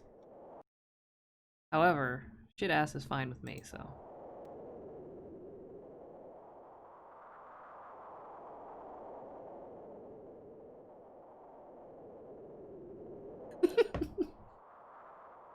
I only have Automod, like, on, like, the second level, too. Like, I can't even imagine if you maximize, the cop behavior.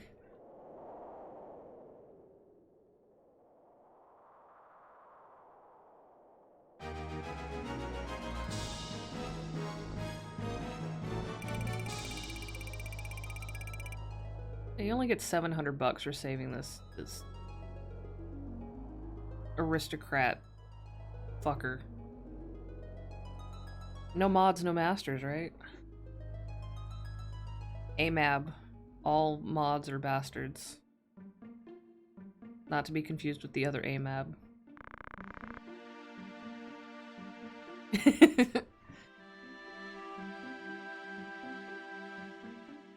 I also hate August. Like, August looks like a young Republican. Like, he's probably a member of the Young Republicans in his town or whatever.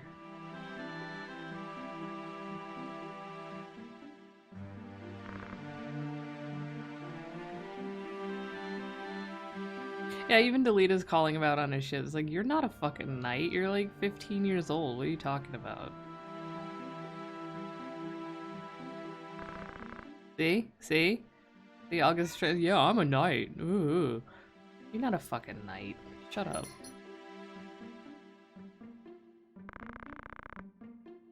Ramrod Beolf. Delita, good friend.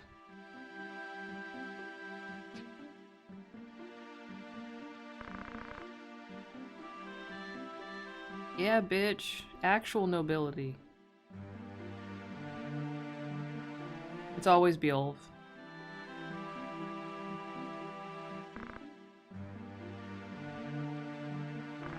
The key NPCs that are essential to the plot always have the same names. It's just the fodder characters, essentially, that have randomly generated names. And then, of course, you can choose Ramza's given name.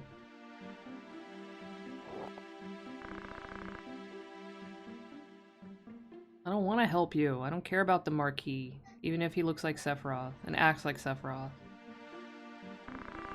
Yeah, what are you talking about? Shut up. Honky. You just look at his hair. He's like Ben Shapiro in an RPG, but blonde.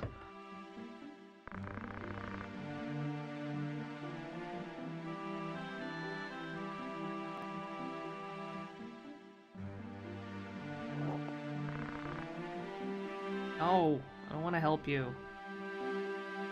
You're a garbage boy.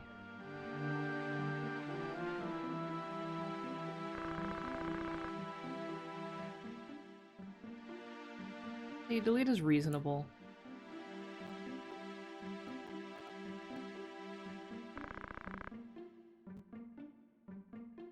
August literally just wants the Beale family to like give him a bunch of fucking soldiers so he can like lead an assault. And everybody's just like, what is wrong with you? Settle down.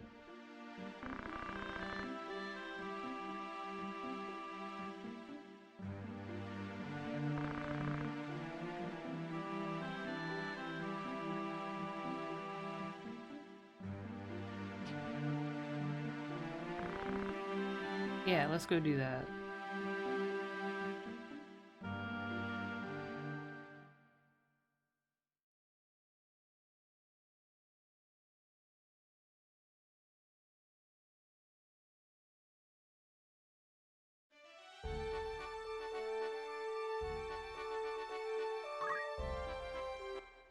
More cutscenes, yay!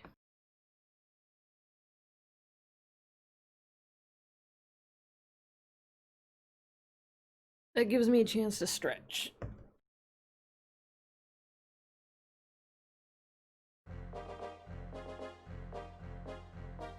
Oh, my cursor's on the screen.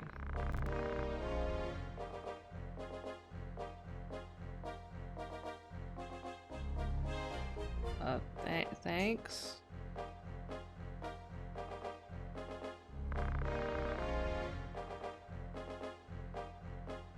Wow, I like how you actually have to do deeds in order to be considered a proper family member. Real healthy.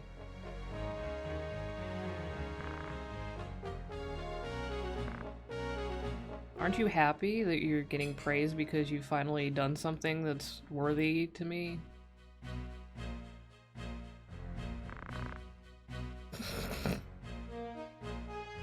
It's such a backhanded thing to say to your brother, like... I'm glad I could finally prove myself useful to you.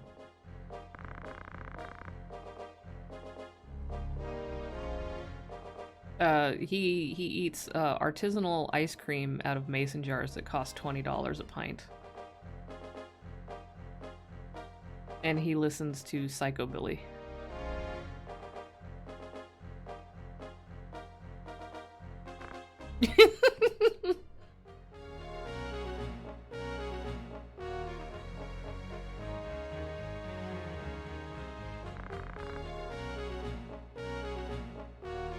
Oh, as far as the brothers go, they're both kinds of pieces of shit because they're just nobles. But Dystarg is a bigger piece of shit than Zelbag. Zelbag actually is kind of a sympathetic character later on. Dystarg's just an asshole. Oh yeah, he has different kinds of beard oil. He only uses hand-turned combs, wooden combs made of endangered, like, Brazilian mahogany to brush his beard.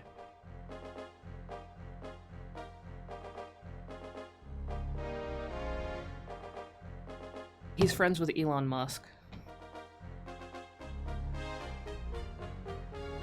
Actually, Elon Musk is Duke Larg, and you'll see him soon enough, and you get to laugh at his haircut with me. Because his haircut makes him look like a giant human wiener.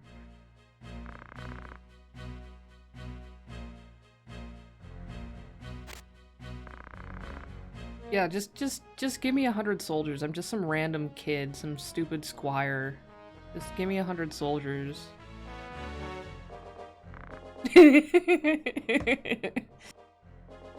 Fuck you, August.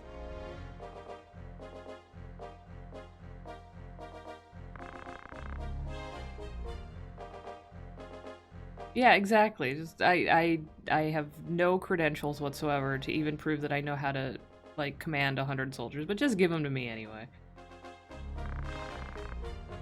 He's just getting slapped down and it's delicious. Yeah, you don't fucking belong here, kid. Just sit the fuck down.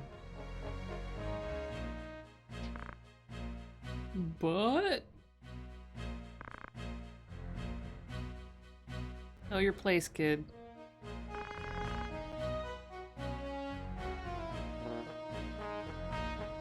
You can't sit with us.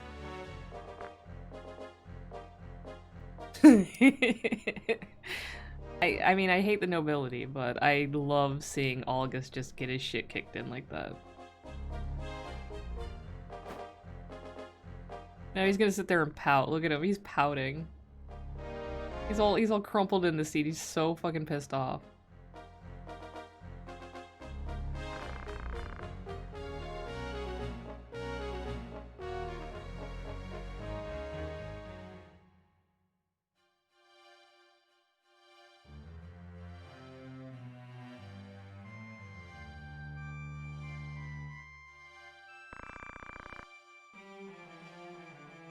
My family was once respected like the Beals.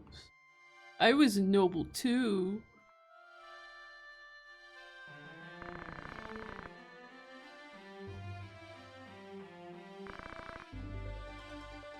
Like, yeah, your grandfather was a piece of shit and he did something really shitty and he lost his status and his lands for it, and honestly, fucking deserved it.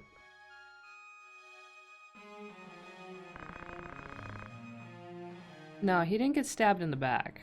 That was righteous justice because your father was, or your grandfather was an asshole and sold his buddies out to save his own ass, and it didn't even work out for him, so.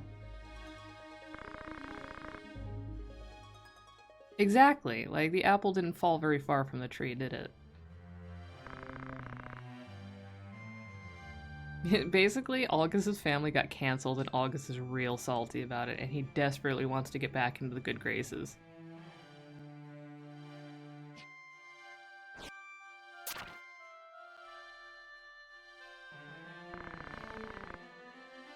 You're right, he wouldn't meet with someone like you because you're descended from a line of backstabbing, selfish assholes. Which, I mean, Dice Dark is also because he's an aristocrat, but I don't think he actively sold his buddies out in a war.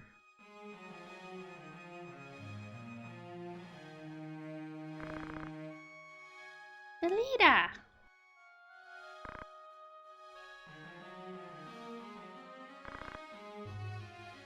Zalbag!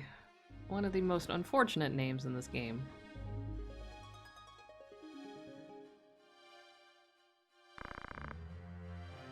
Brother Ramrod! You're back!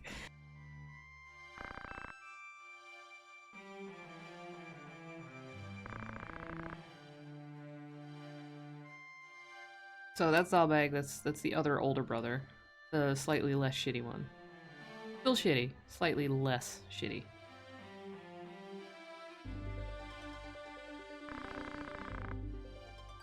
See, I love how they're all like, oh, well, you finally met the conditions of being recognized as a family member of ours because you did something of utility to us. It's so fucked up. You've unlocked the prerequisites to be considered my brother.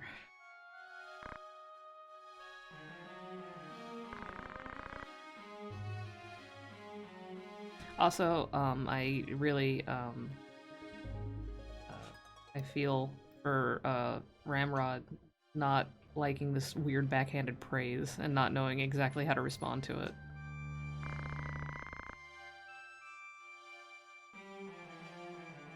Hey, Delita. You're awfully handsome. Also, I heard that you did some things. Cool.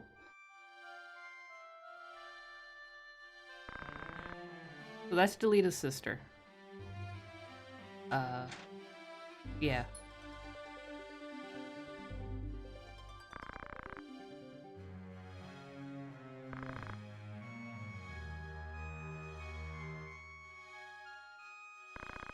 Foul bag.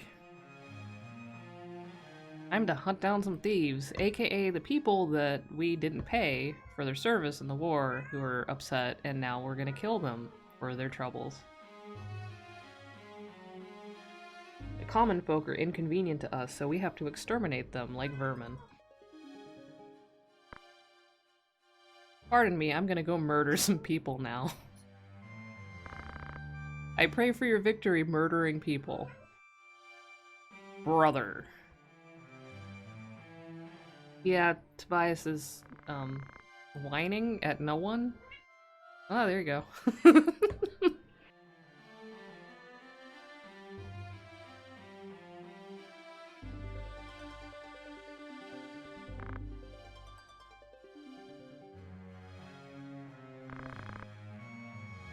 Can't understand why they would take a noble and then demand a ransom for the noble's life. Why would they do that? Maybe because they don't have any fucking money, because we didn't pay them. I don't think Zalbeg knows what an anarchist is. Because, I mean, that that very much fits. I don't know what he's failing to understand here.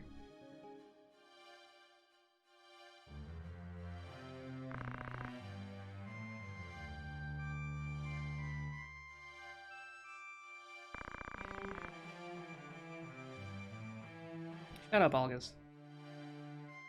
I know, right? Like, they're only attacking the people that hold the power in society, but they claim to be anarchists. How does this work? I don't get it.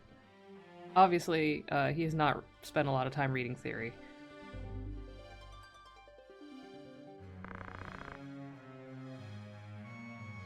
I probably got murdered because they found out he was a spy. Uh-oh. We don't need to search for this person we sent to their death. They're beneath us. Doesn't matter. Expendable.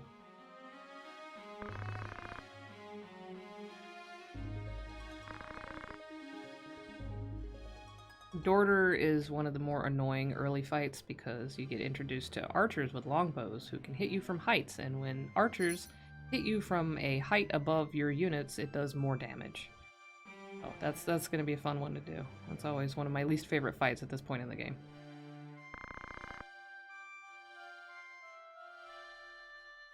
Hey, go get into more trouble. Wink.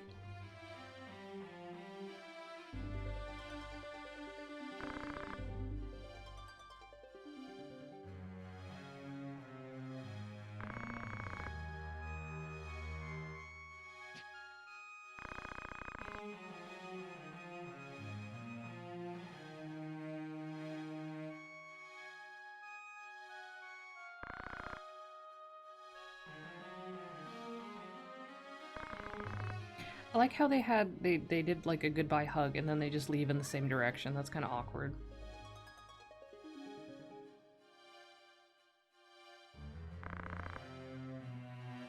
Nothing wrong with her. It's the nobles. Eh? Like, oh, look, we have this common pleb in our school, our monastery, convent, whatever the fuck it is. And oh no. Now we have to pick on her and treat her like shit because of it.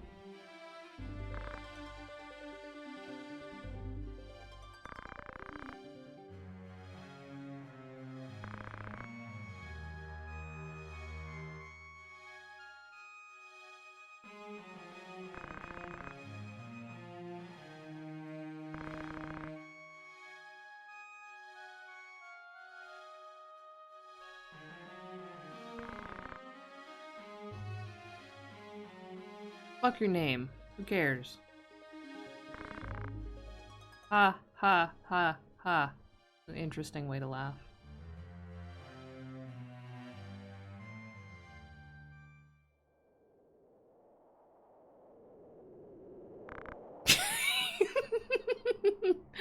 Ramrod.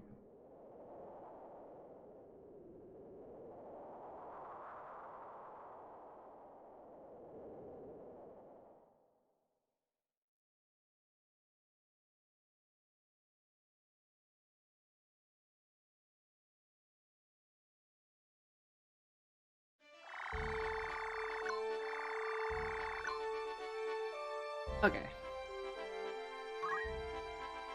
See? It doesn't show the options. I can still click them, I can still access them, and I know what they are, but it doesn't show the text. I don't know why it's doing this. I don't know how to fix it. If anybody is familiar with this bug in RetroArch, let me know if there's a way to fix it. It's not a game breaker. because I've played this game enough that I know what the options are. I know the top one is Tavern, second one is Shop, the third is recruiting more people, but it's a little annoying that it's just a blank box.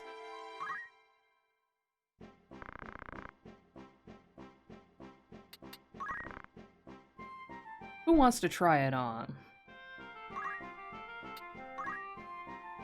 So, in the shop, you can see the best fit. I'm gonna give Ramrod a longsword because it's better.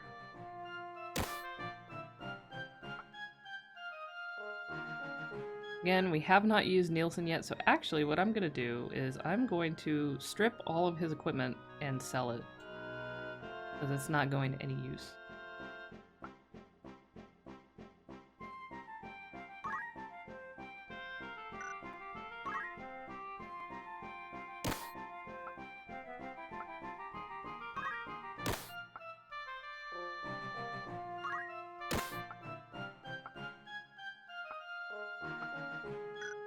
I am also stripping Algus.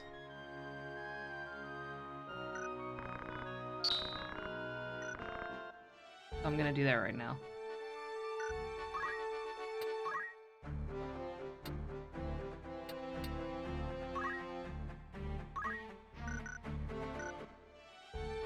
Ah! Pressing the wrong buttons. Oh, okay.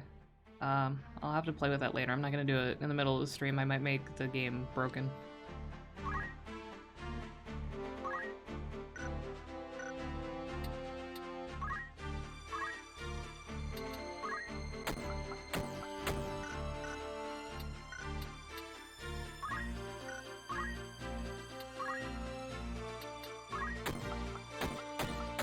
Yeah, fuck you, August. You don't get a longsword and battle boots. Those can be better used by other people.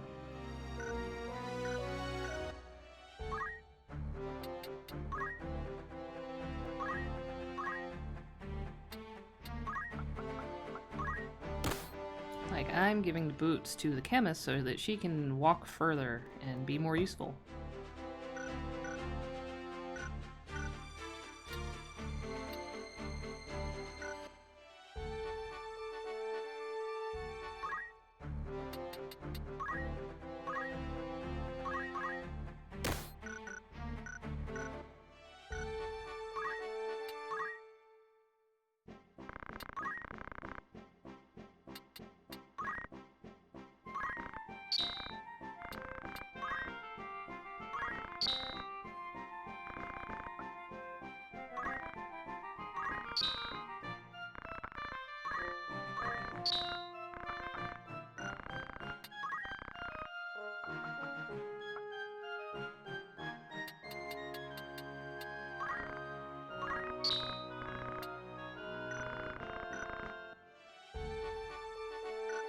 Okay, so now we are restocked, and since we had to sit through a couple of cutscenes, we're gonna save.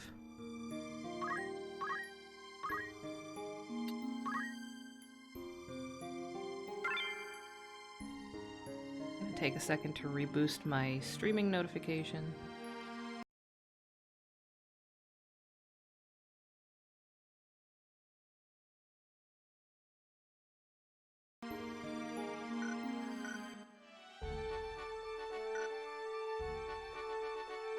Okay, so basically now we have to make our way to Dorder, which is over here. So first we're gonna have to go through, probably gonna hit a random encounter here, we're gonna end up in Garland again, and then we gotta go through the swamp. The Sweegie Woods. Sweegie Woods.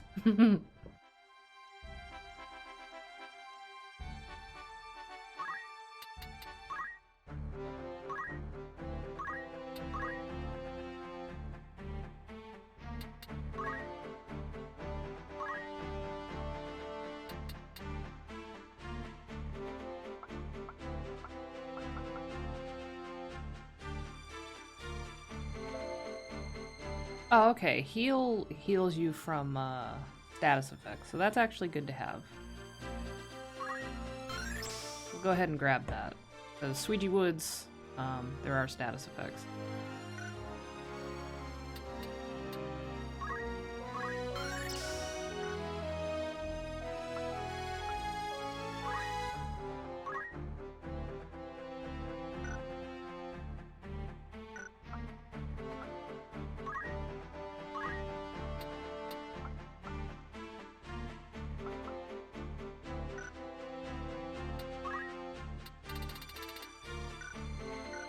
So one of the things about this game is, even if you are not using the job class that you want to get experience for, having a job class in your party that's gaining experience gives the other characters just a little tiny bit of kickback of that same experience for that class. So having an active chemist in your party who's gaining experience will give the other members of the party little tiny bits of chemist job experience. It's the tiniest amount. It's like maybe 1 or 2 points per battle, but sometimes it can be just enough to push you over the threshold to get a skill that you need without actually having to switch to chemist in order to level it up.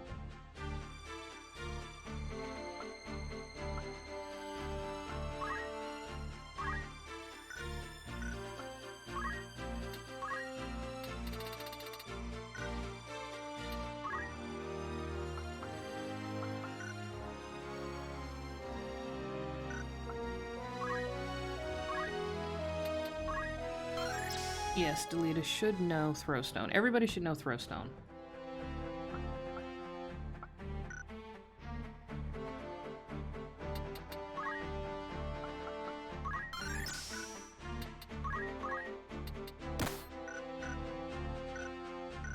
I like to give Delita charge, because then he can charge up his attacks, and he's not wasting my items.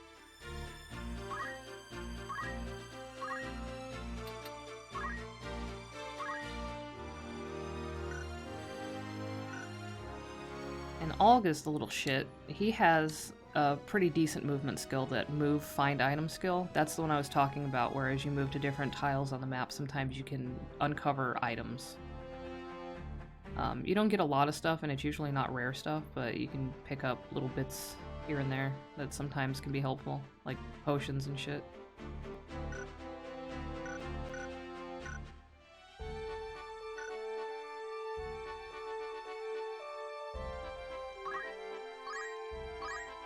Oh, okay.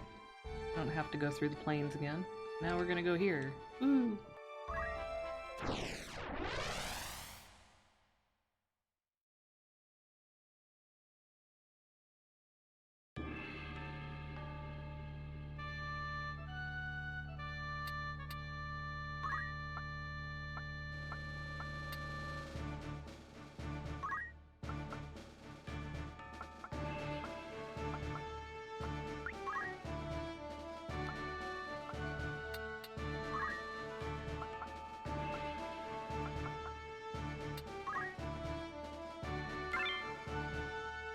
So, since we're gonna have 2 guests, Delita and August, we only have 4 party members, which is fine. It just means that Paula gets another break.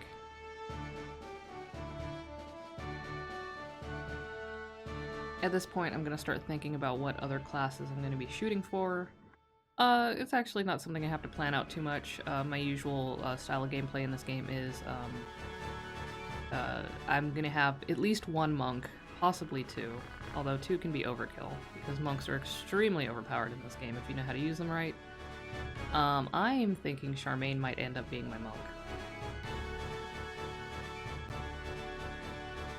And then for Abel, he might end up going something ranged. It might make him an archer. I'm not sure yet. Yeah, but I mean, oh god, Throwstone is so useful. Like, even in the later parts of the game, it doesn't do a lot of damage, but it does something, and sometimes it knocks people back, it knocks people off stuff, and I don't, it's a great skill. It really is iconic for Final Fantasy Tactics. But rotten luck, we wouldn't be here if not for your ass. Dipshit. Yeah, don't gripe, August. Shut the fuck up.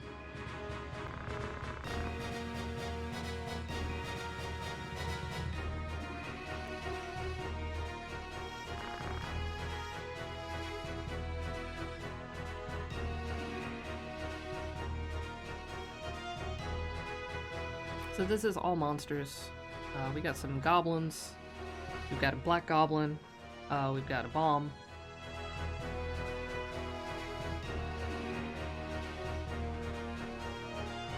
We're in the swamp. We've got one of those red panther things that can poison you. Actually, I think we have 2 bombs. And bombs suck because after they take enough damage, they will self-destruct, and it's big AoE, and it's not fun. Fortunately, we don't have any oil conditions on this map, otherwise it would be worse.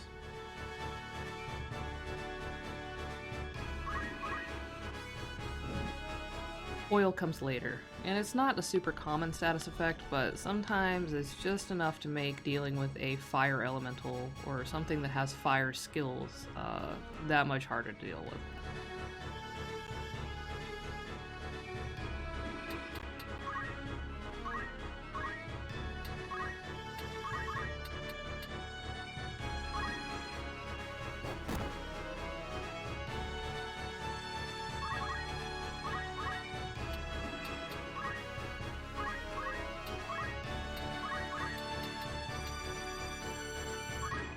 Just pelting them with rocks.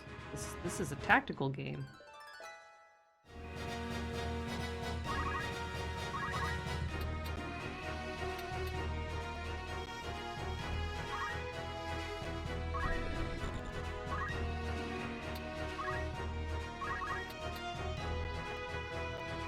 Damn. I'm just out of range. Oh well.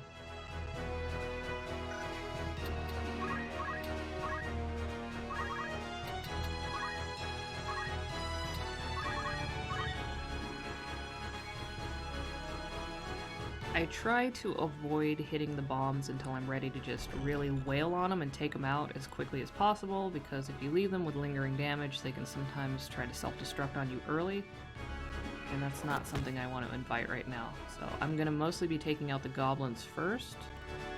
The Black Goblin especially is more dangerous. It has more skills, and it can do a point-blank AoE, which kind of sucks.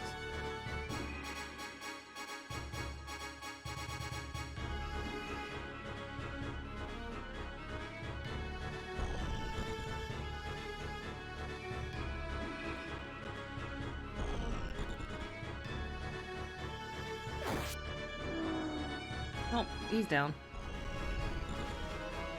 And monsters don't usually revive each other. So that's not really a thing that we have to worry about so much in this fight. Actually, you don't really have to worry about people reviving each other until much later on anyway.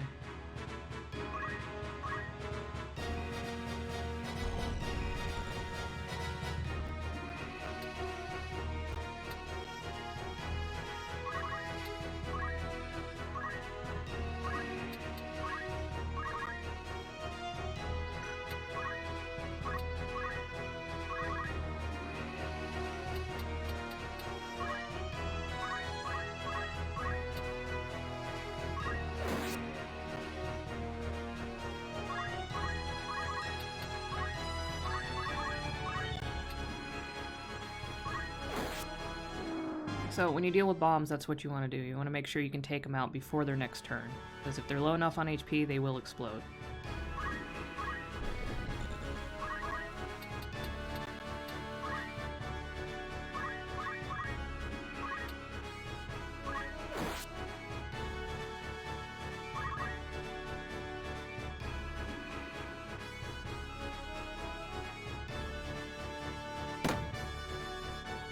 And August is kind of a dipshit and decided to go off on his own, and now he's like surrounded by 3 enemies.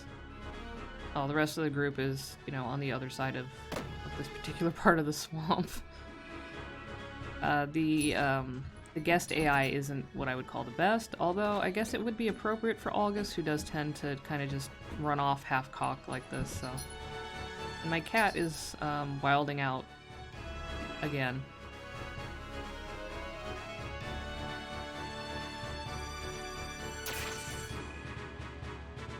Leave my chemist alone, jerk.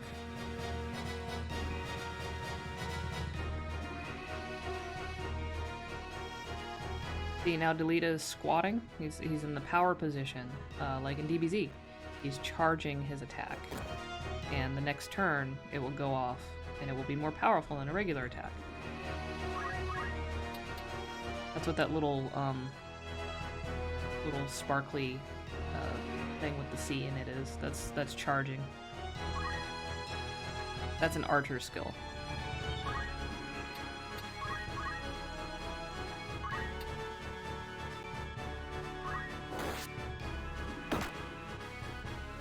Uh-oh.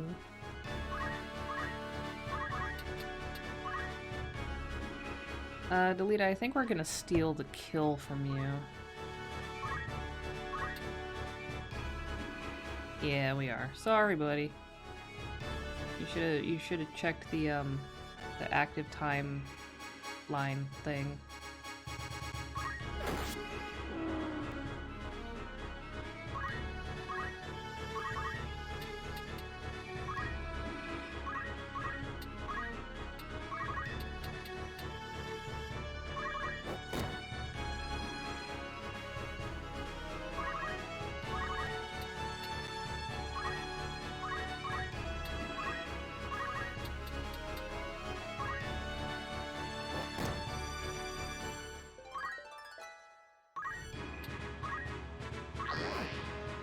Whiffed it. You just attack the air.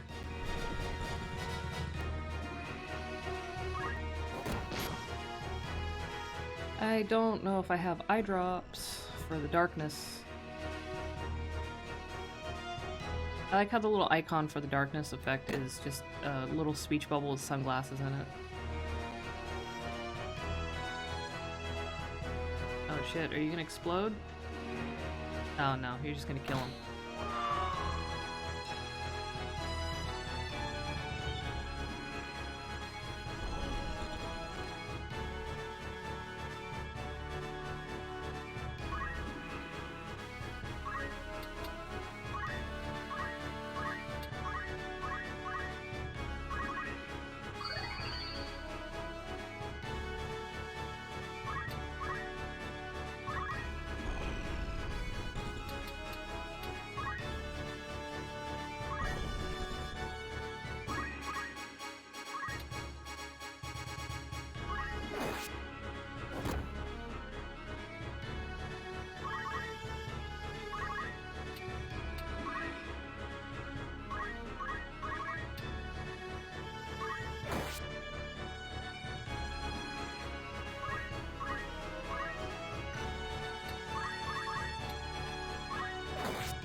Good job, Delita. That was a nice hit.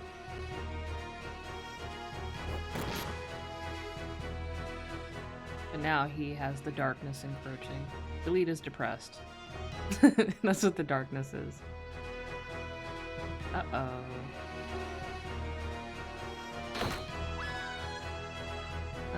Well, that's fine. We still have the chemist, and we might be able to finish this in enough turns that she doesn't turn into a crystal. Yeah. Yeah, we might.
Oh, Delita, that's not necessary.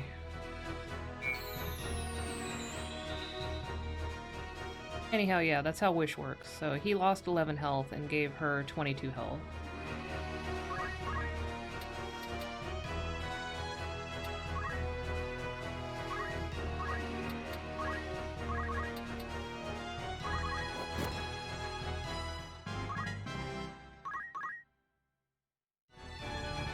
We get a treasure box.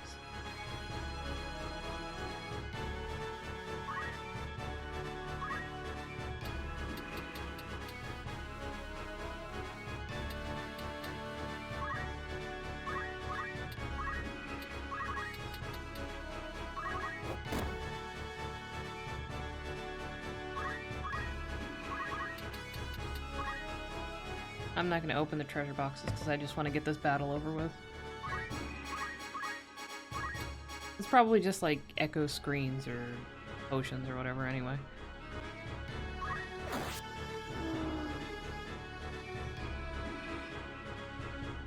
Alright, there we go. Another battle done. Almost there, just through the forest.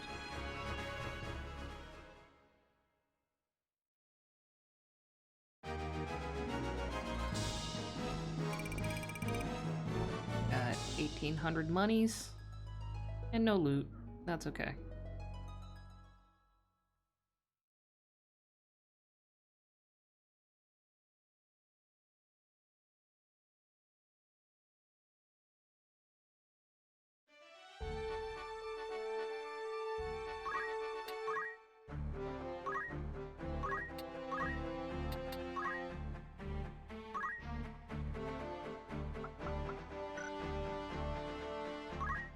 Basically, at this point with Ramrod, I'm saving up the 180 job points in Squire for counter tackle. That's my next goal.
Wow.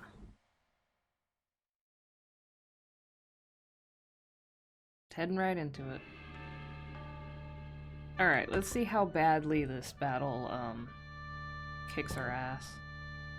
Oftentimes, when I play this game, I'll grind a little bit before this battle, but we'll see.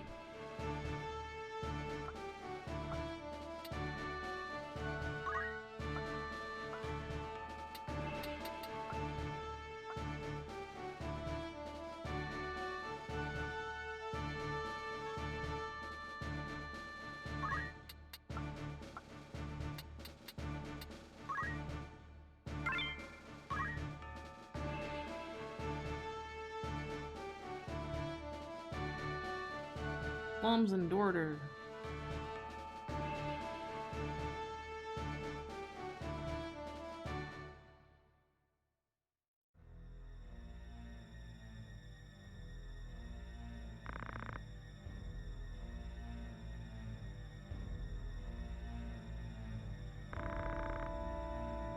I know what you did.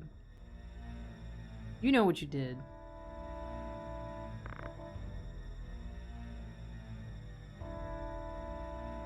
So that's Vigraph. He's the leader of the Death Corps. Pretty woke.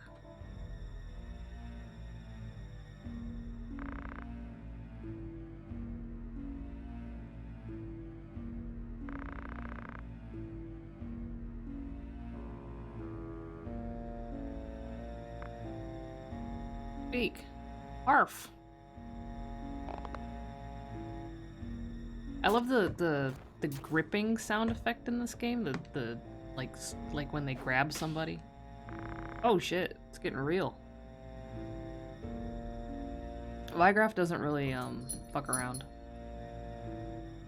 Pretty serious business.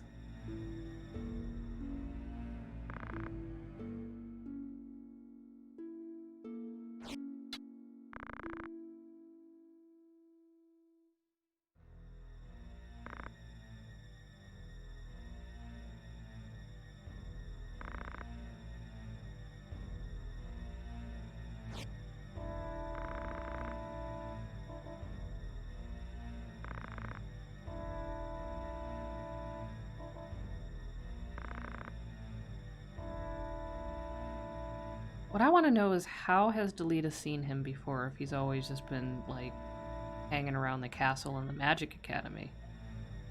Where has he seen him before? It's not like they have the internet. They don't have TV. They can't, like, see people in broadcasts and stuff. Where has he seen that guy before? I don't think we ever find that out. Or maybe we do. I don't remember. Oh, yeah, there we go.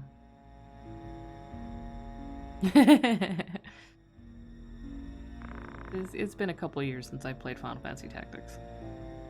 That's a hell of a battle cry, Ramrod. Yeah! It's very inspiring. Wow. Forgot about that part.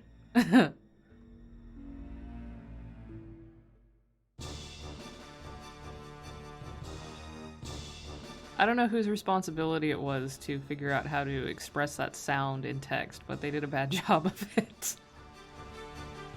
Alright, so this fight sucks, especially for this point in the game. Yes, his name is Vigraph, we know. Yep, he's the leader of the Death Corps. Yes, he's the leader of the Death Corps. Ah.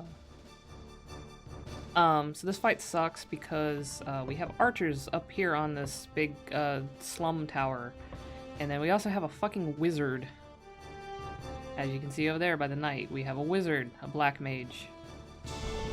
And then we have another wizard over there. And we have to defeat all of these people. And it sucks because they all have range and we don't.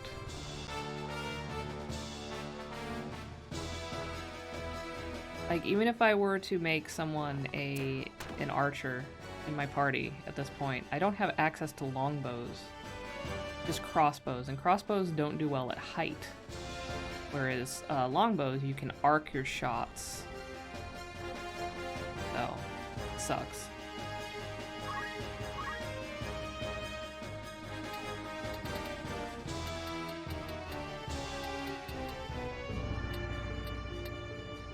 The way I'm gonna do it, let's see, I could focus on getting up this tower so I have the height advantage, because archers are better when they're above you than below you, so I might move my units mostly up here for now, take this fucker out so that he can't snipe us, and then pick at people that are down below, because the rest of the units are mostly ground level, so I think that's what I'm gonna do.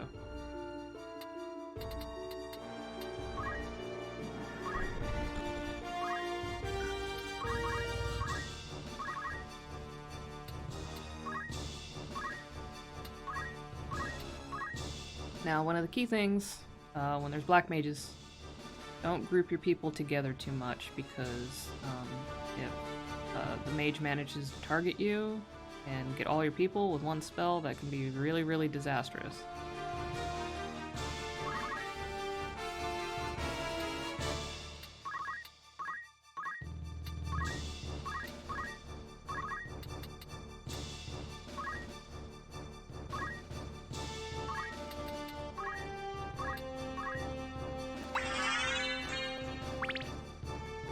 Oh, gaming for Verita now. Thank you for following. Welcome. Playing some Final Fantasy Tactics. One of my favorite games ever.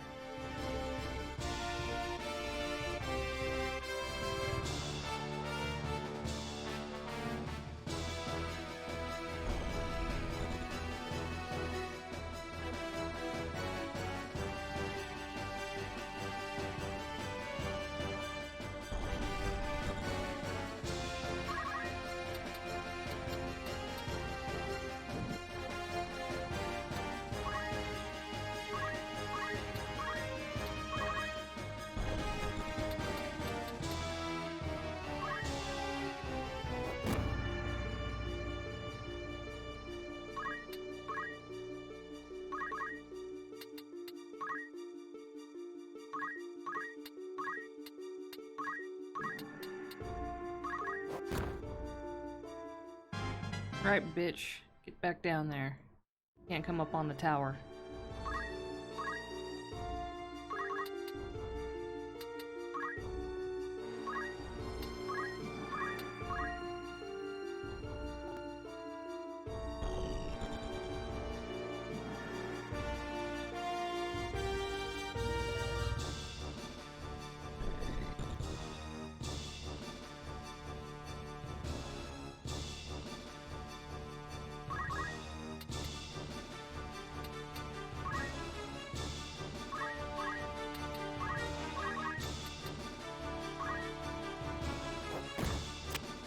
Nice. That's gonna fuck up his shot and do extra damage.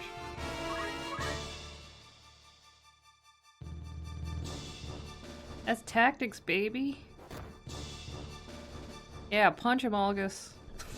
Punch him. Punch him in the face.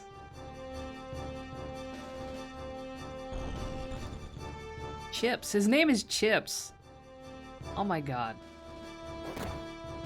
And Chips, wait, why is he punching too? He doesn't have a bow? Chips doesn't have a bow? Wow, that's sad.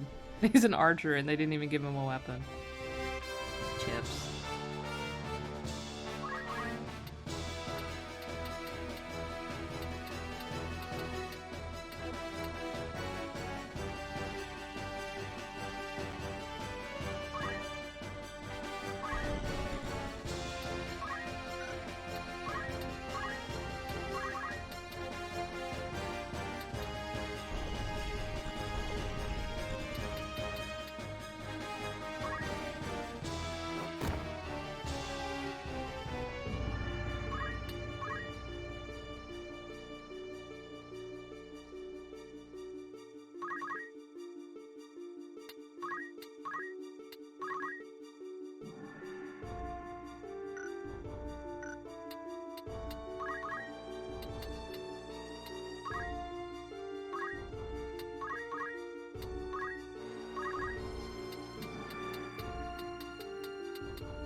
That looked like it hurt, August. That looked like it hurt too. He got roasted. That's okay, he's an acceptable loss.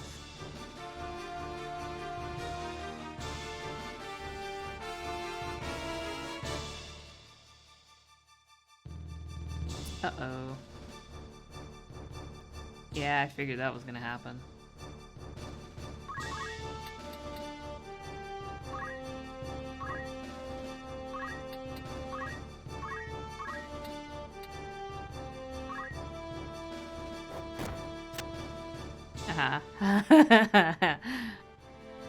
Yeah, well, I mean, he gets his in good time.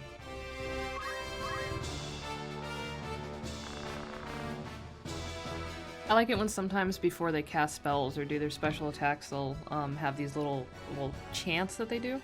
I thought that was a nice touch. And they don't go off every single time, so they don't get super annoying.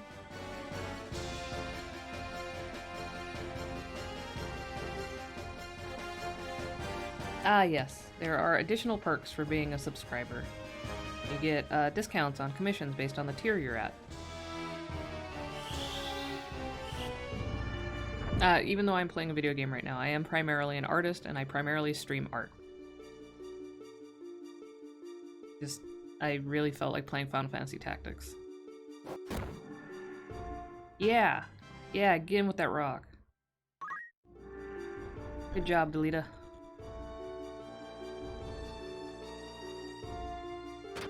No! No!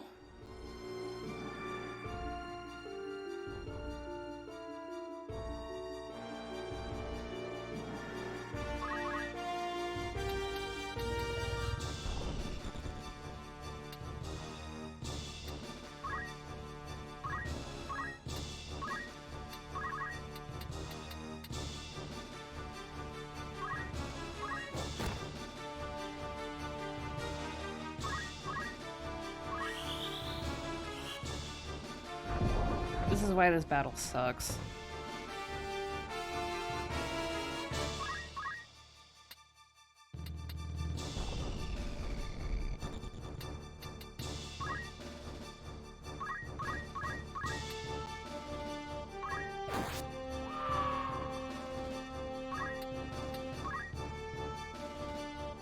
Bruce the Knight. He the Dark Knight? No, he's not. Oh, they took out Delita too.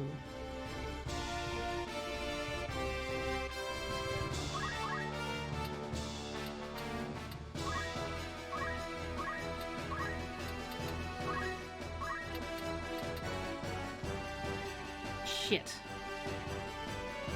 Abel, you're in the way.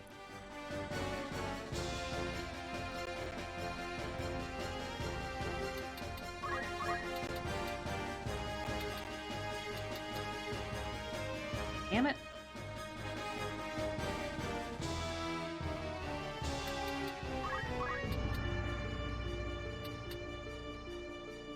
Well, I can't do anything then.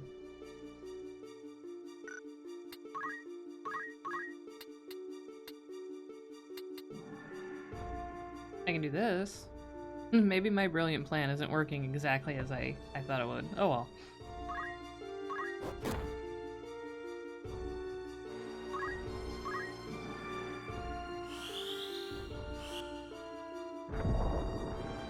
Ah, shit.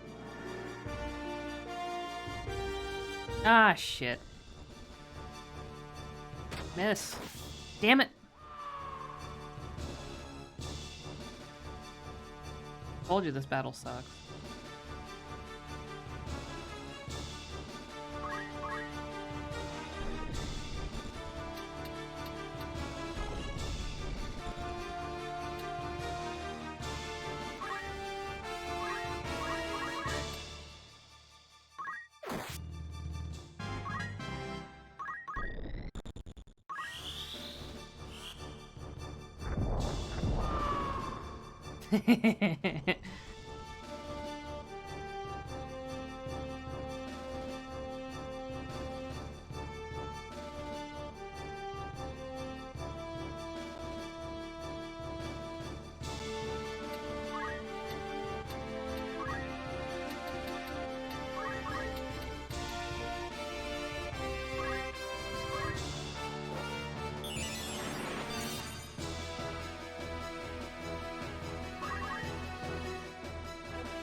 Uh-oh.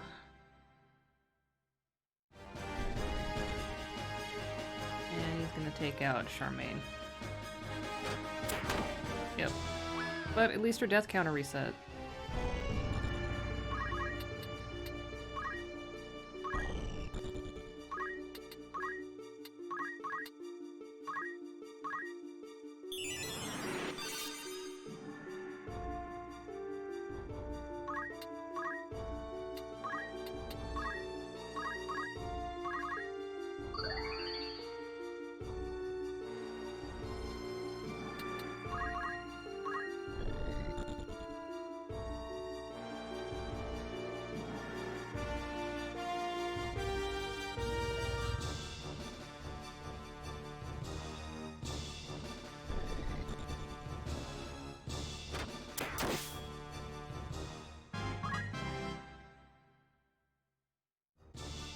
Chips! Chips drop chips.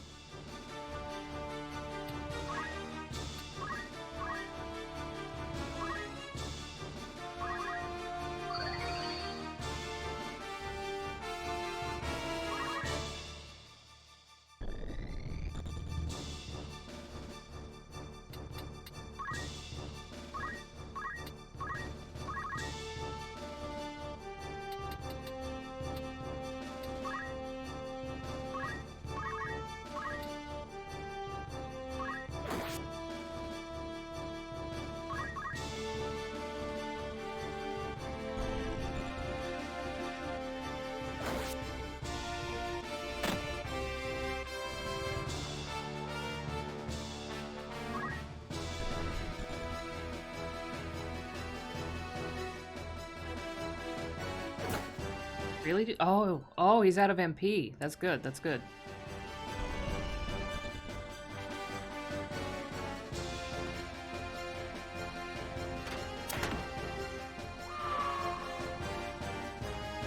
Yeah, I told you this battle sucks. Alright, so, the wizard is no longer an issue, because he is out of MP and he can't do a whole lot otherwise.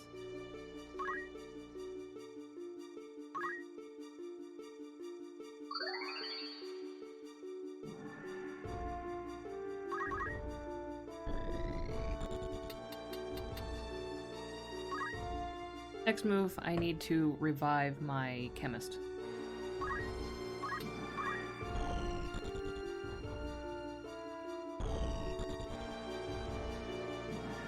I might lose a couple of units in this battle, but I have backup, so it's not really a big deal.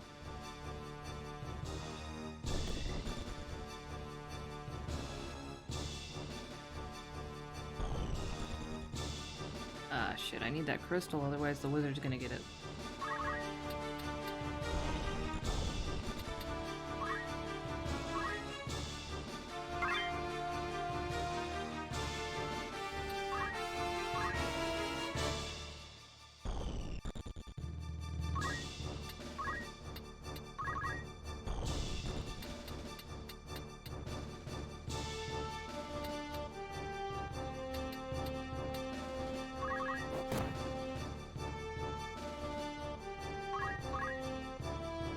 Oh, there goes Charmaine.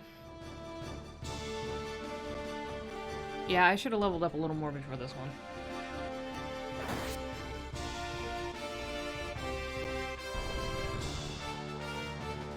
He's going for that. Nope, never mind.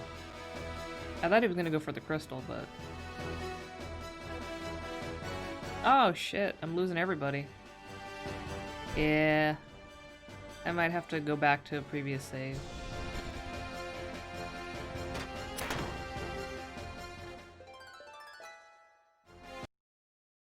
I'm gonna do that, because even if I end up winning that, I'm losing a bunch of people. Like I said, usually before I go into that battle, I will grind a little bit and level up. Because it's weird that they throw that one in so early, to be honest.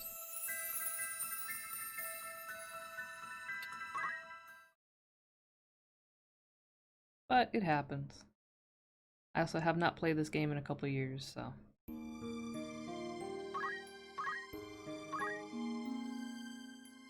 Weedy Woods.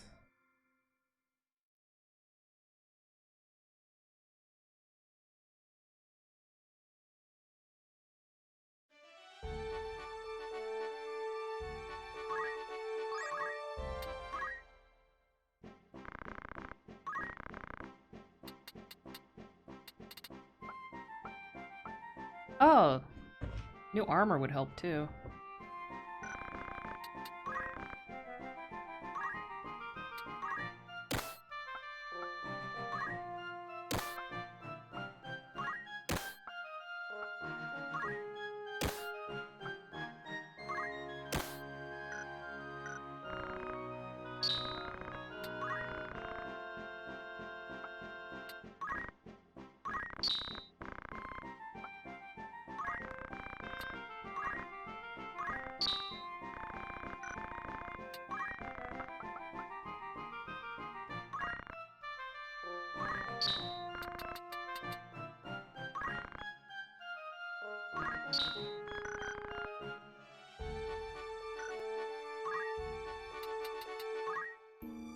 There, now I'm just blowing my money on restocking.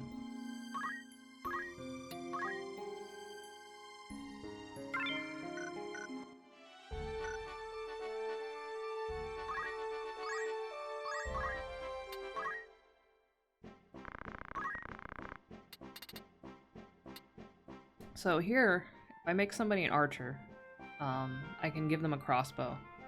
Crossbow's okay. It has some range, but unlike the longbow, you can't arc your shots.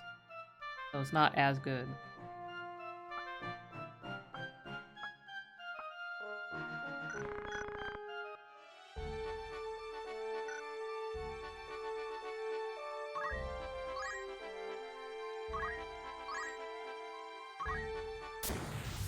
Here we go. Just gonna do a little bit of grinding. Just to even the odds. Just, it sucks that there's like 3 archers and 2 wizards.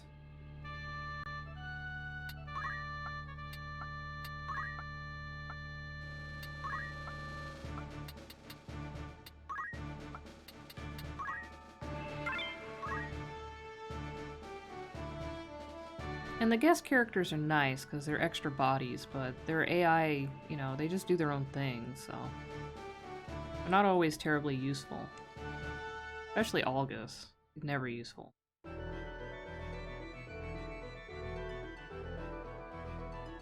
except for taking hits.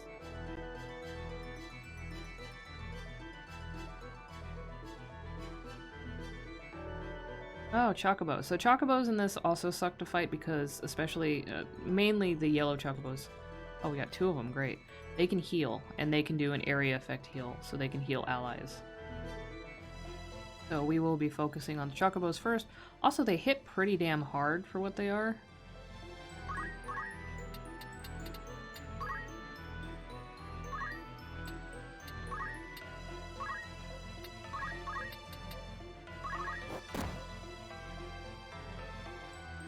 They're cute, but that's about all they have going for them.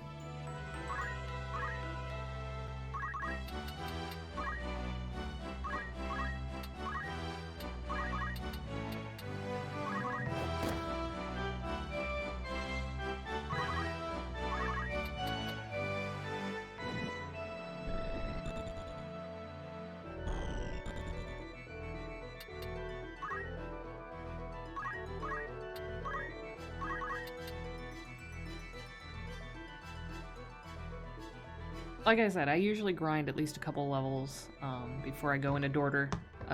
This time I just figured, you know, we'll see how it goes. I honestly was not expecting to win necessarily because I know it's a shitty fight.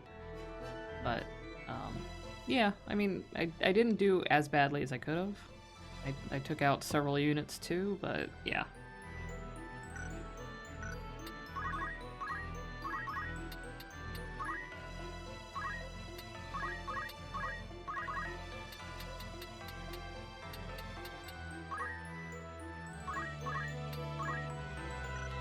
Wow, poor Paula doesn't even have Throw Stone yet. That sucks.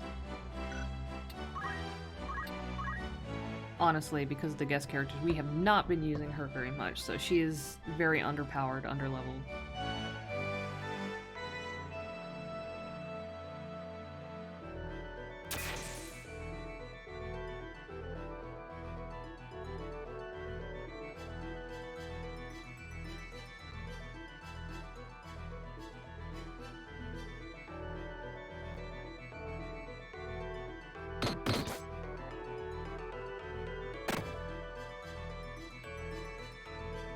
And there's where counter tackle comes in, and it's very handy. Oh yeah, see, that's what Chocobos can do. And it's very annoying.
Alright, so one Chocobo down, one Panther almost dead.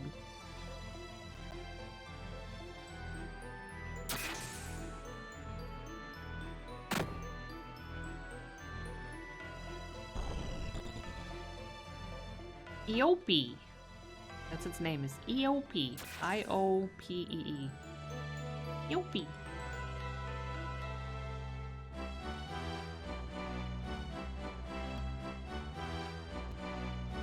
Who named these animals? They don't speak common. Who named them?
Now it's a sad cat.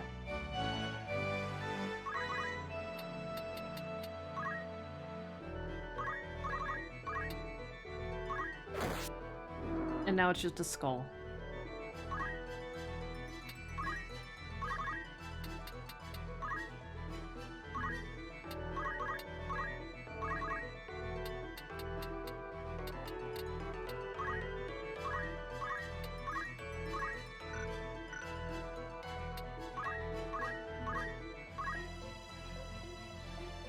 Oh, I mean, I think the default mood for a skull would probably be sad because that means it's dead, right? Skull!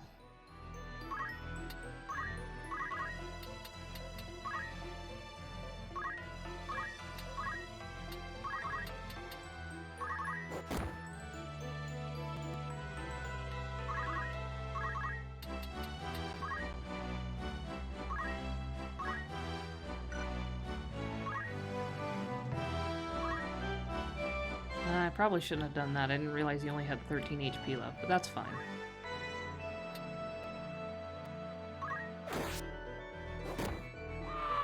We will kill this goblin quickly enough that he will not turn into a crystal or a treasure chest.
Yeah, if you put it that way, maybe a skull would be happy because it's no longer confined to a meat shell.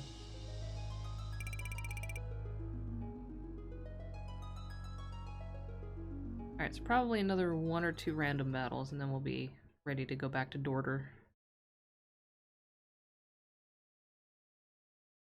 Dorter is a little bit of a milestone encounter because once you unlock Dorter, you unlock more equipment options, better stuff.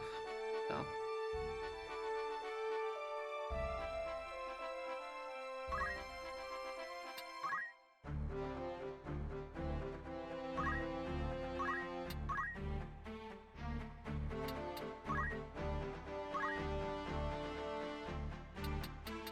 Hey, look!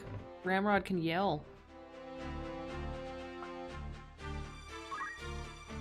Counter tackle is a little more useful than yell, so I'm gonna get that first.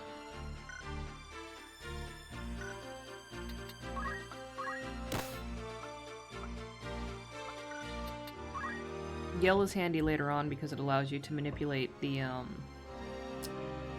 basically the action timeline, and it lets you move, more often.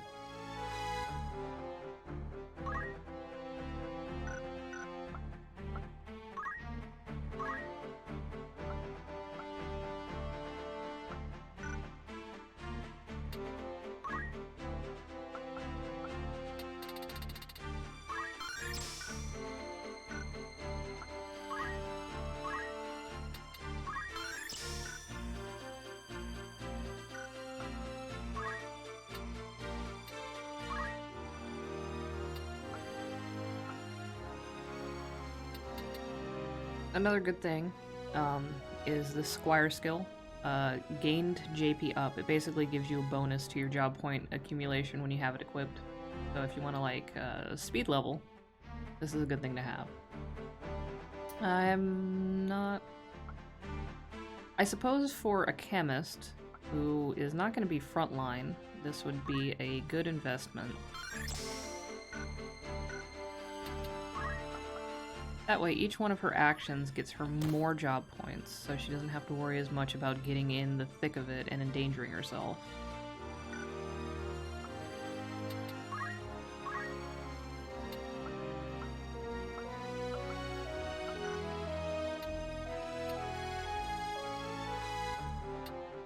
Now, I could change Delita into either an archer or a knight to give him a little more utility.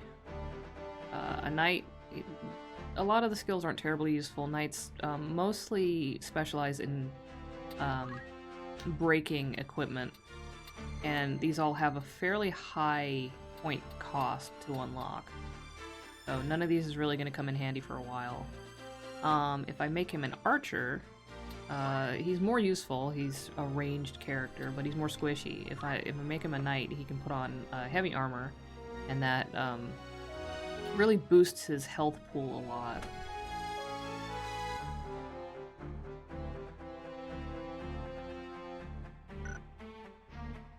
Oh, I'm not sure yet. Knight would just be for the armor and the increased health pool to avoid death. Archer is more useful, but not as survivable necessarily. Although it would keep him out of melee range most of the time. But that doesn't help with like wizards and shit.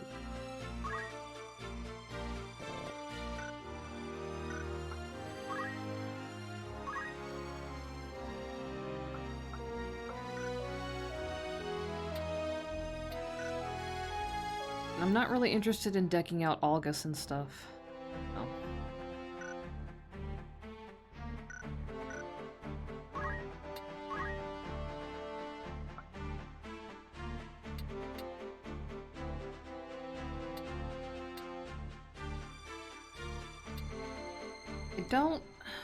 I don't think I have enough money to outfit Delita in a full set of heavy armor yet.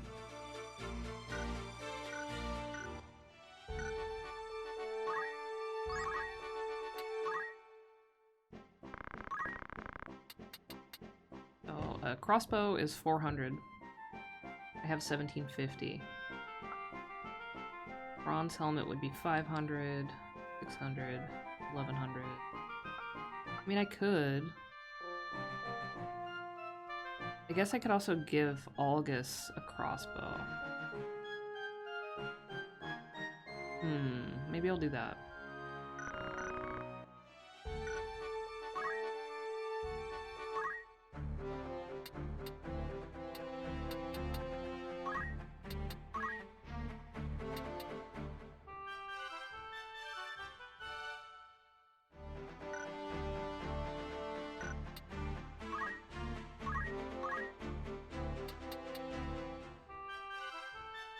Spoiler alert, August ends up with a crossbow eventually anyway, without you doing anything, so... I guess it's appropriate.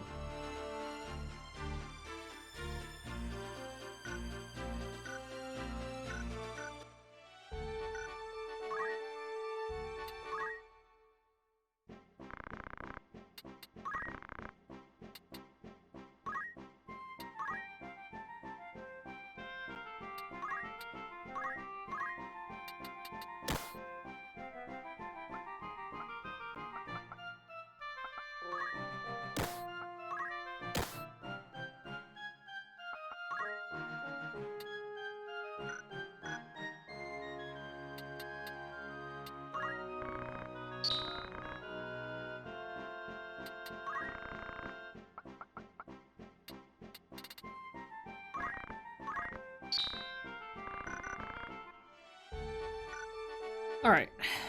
So.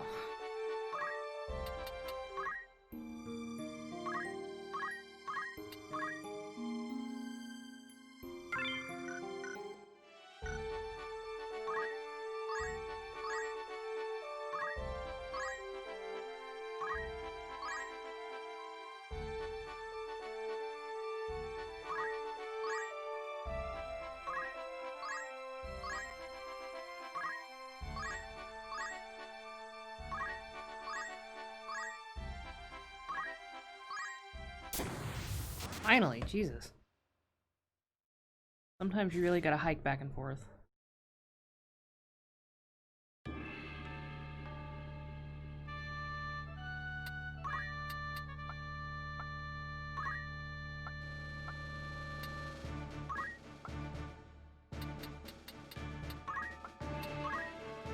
One of the shitty things about the guest characters, too, is that since they're only used in basically the battles that are, you know, relevant to the plot and not the random battles, they don't level up that fast.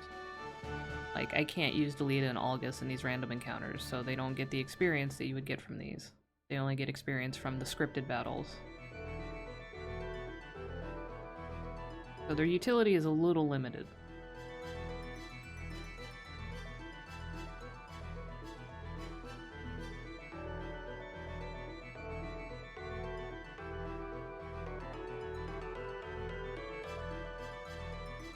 Alright, so we got one panther, one chocobo, and one goblin, it looks like.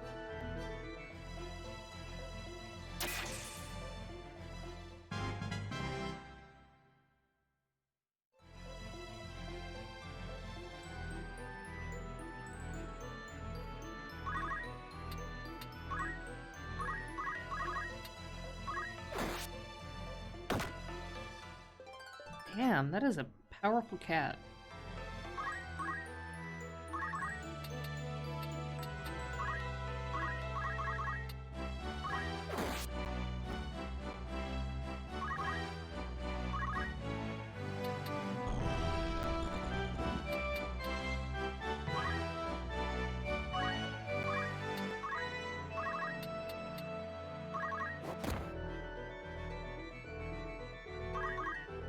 And yes, I will always deny August his chance to become a knight. Fuck August.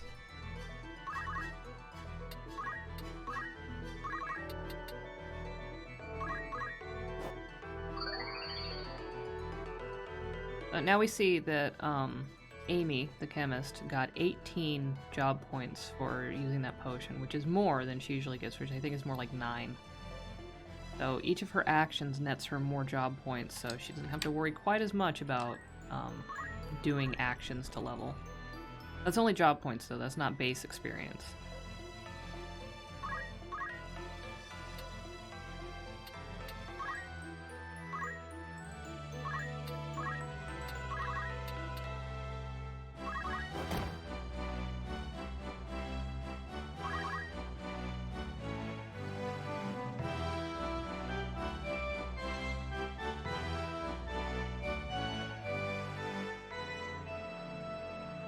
Oh, fuck off with your Choco Cure. Stupid bird. Asshole bird. I bet you stink.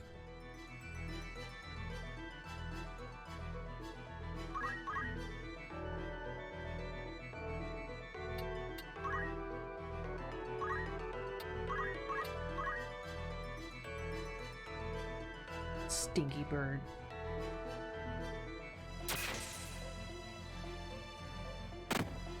Jesus Christ, what is the cat on? Why is it hitting so hard?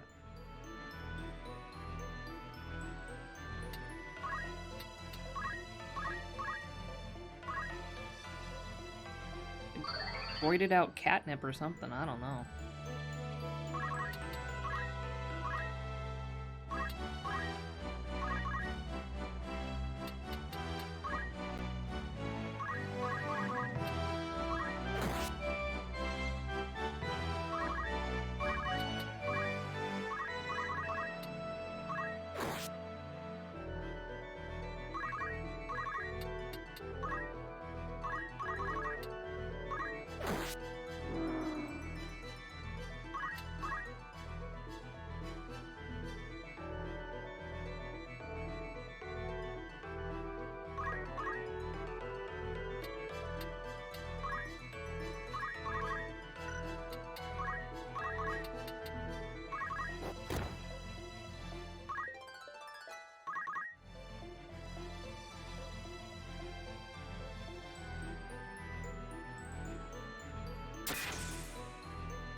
That's fine.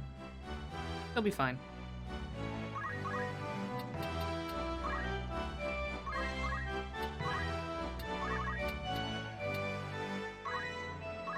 Nope. Rock's in the way. Sometimes you can manage to get, like, past the rocks. Sometimes you can't.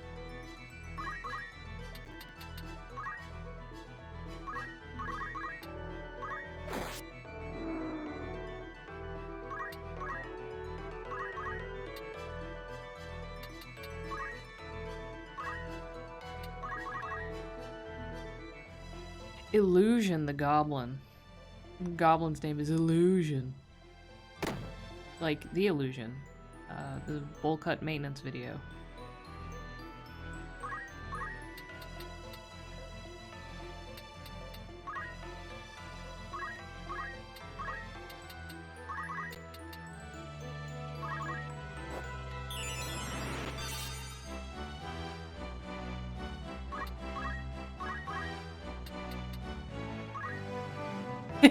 Oh yeah, I guess could be Job the Goblin, since I mean G-O-B, Goblin, right?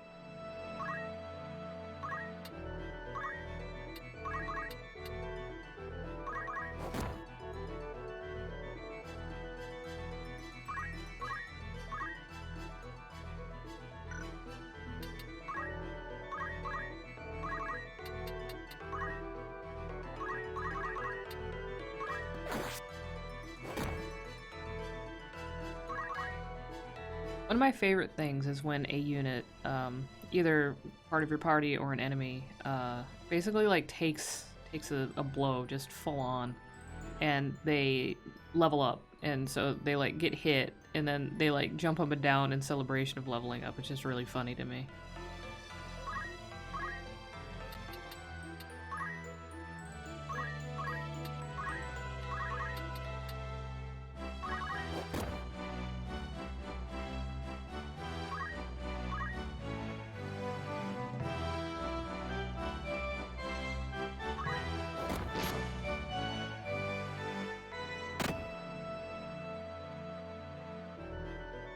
Give him the darkness, and you get body slammed. The fair exchange.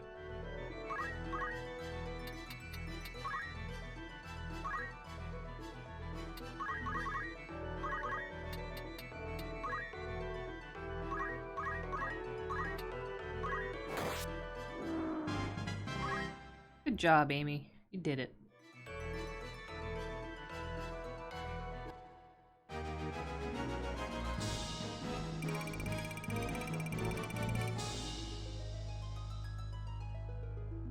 We got more monies. I think I might give Delita a shield.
Okay, let's head back over to Dorter and see if we do any better this time. Oh, well, I guess we get one more battle to grind through first. One second.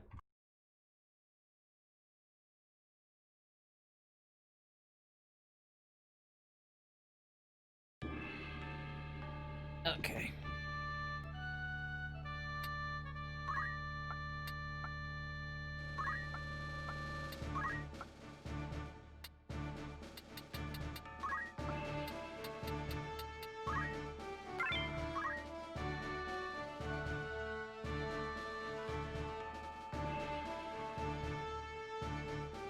Sweetie Woods!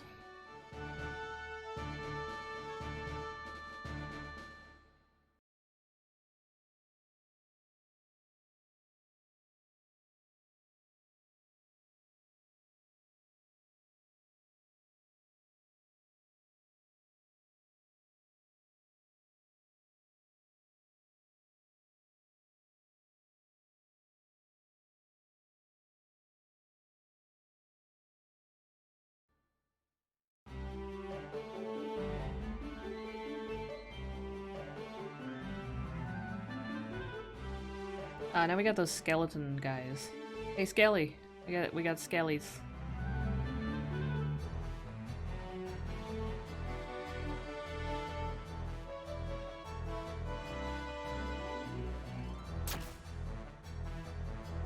They're literally just called skeletons.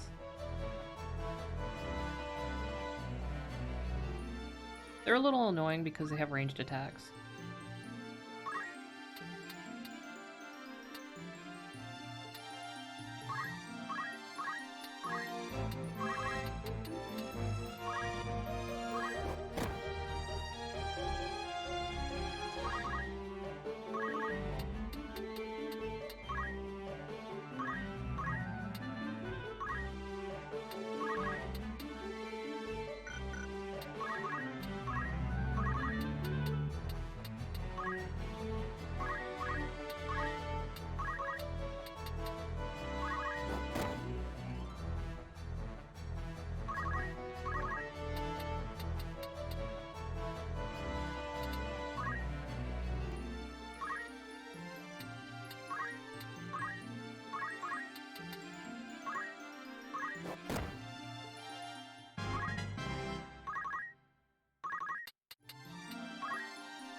Okay, so 2 skeletons and 3 black goblins.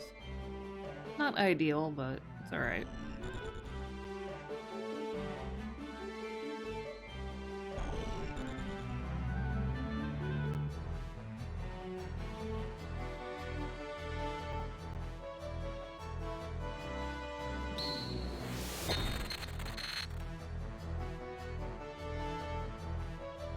That's the skeleton's ranged attack.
I'm just trying to whittle them down before I engage them in close range, because the black goblins have a spinning punch that's point-blank area of effect, so you don't want to group them in too close to your people, because they can do a lot of damage real fast.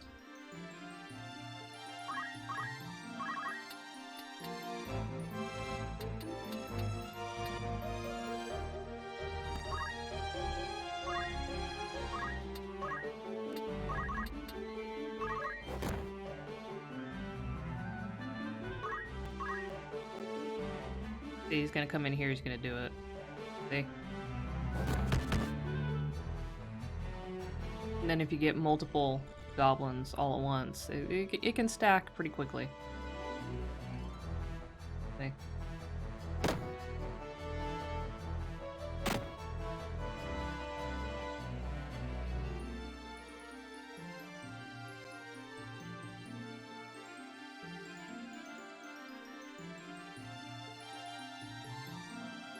Knife hand. Yeah. That has the unfortunate effect of hitting really hard and sometimes being a one-hit kill.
I will revive, what's-her-face the next turn that the chemist gets.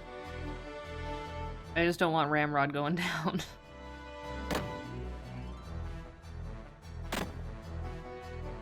Ooh, that was a good counter tackle, 24.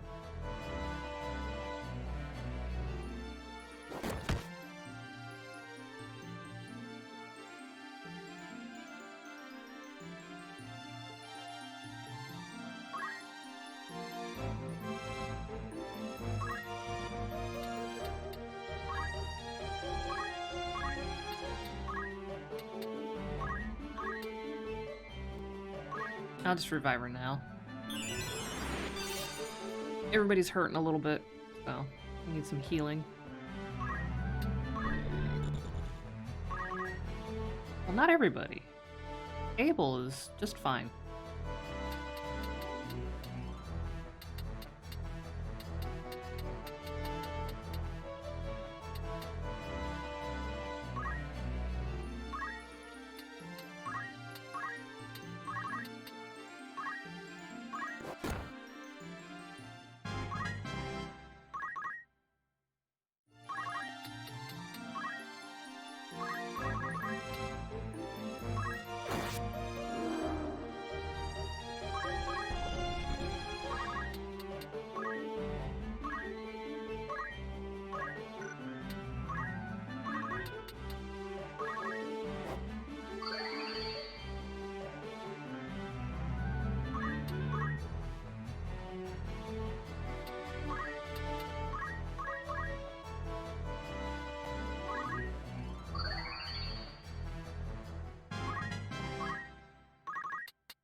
See, leveling up from healing yourself in this game is self-care.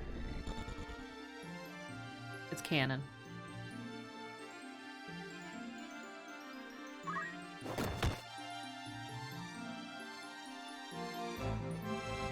Oh yeah, the skeletons can revive. If their counter goes down, they have a chance of reviving. It's annoying.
Damn.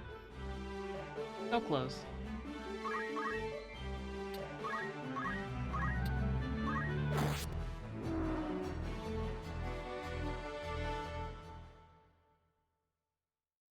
Anyhow, we did it.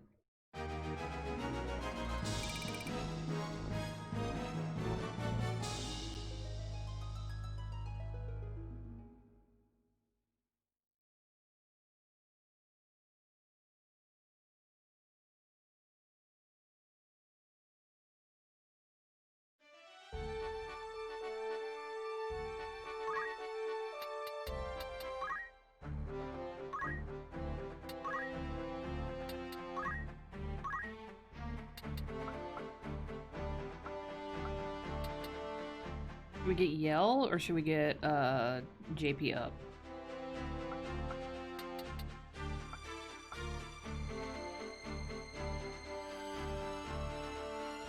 Okay, we'll get Yell.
Okay, so I might change Rams's or Ramrod's class.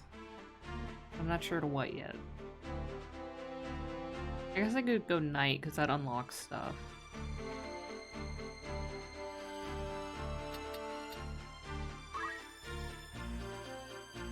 I shouldn't do that until I have access to equipment for him, though. I guess I could take the equipment off of Delita.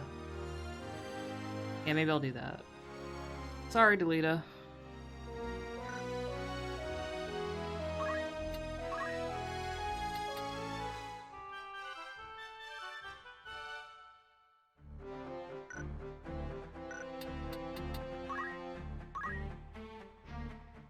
Busted back down to Squire.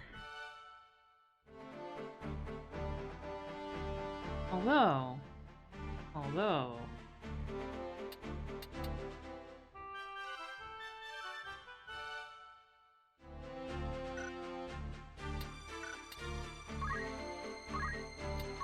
If I'm gonna strip anybody, it's gonna be Algus. He is the least worthy.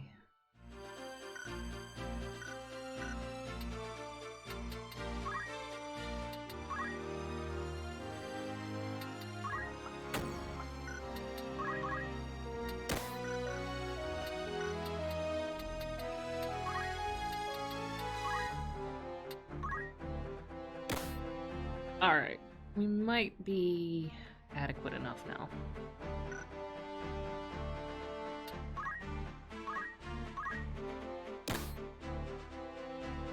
The one problem here is that Ramrod can no longer self-heal.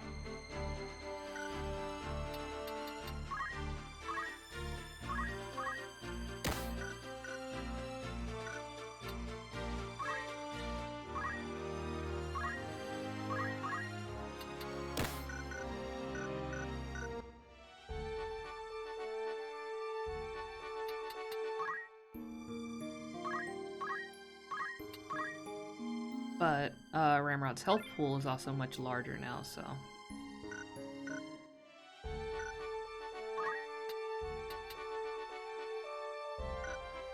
Hoping that'll be enough.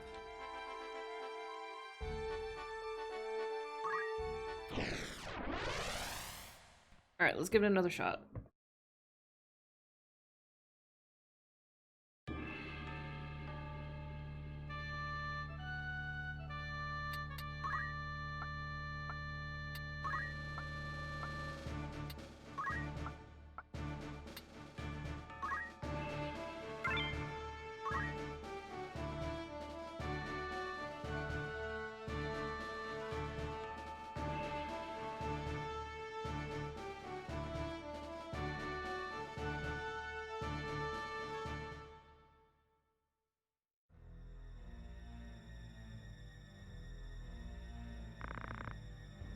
And I'm just gonna rush through the dialogue because we've already seen this. I don't know, blah, blah, blah, I don't know. Oh, he's in the desert, blah blah blah.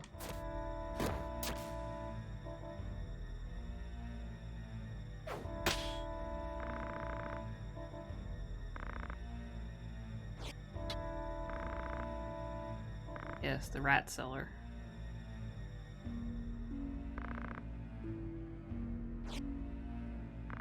Honestly, Blagraph could have probably taken all of us out by himself if we ended up having a confrontation here. I don't know why he didn't bother. He, you know, whatever.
Oh, we got chips again.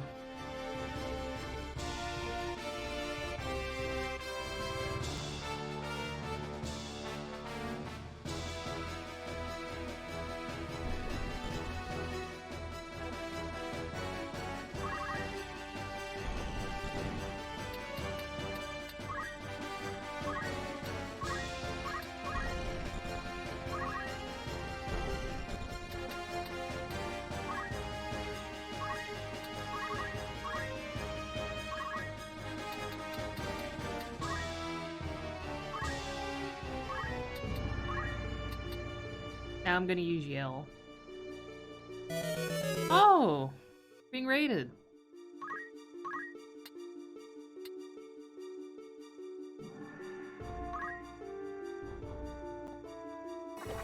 This is what yelling looks like in this game. Hello, raiders, welcome.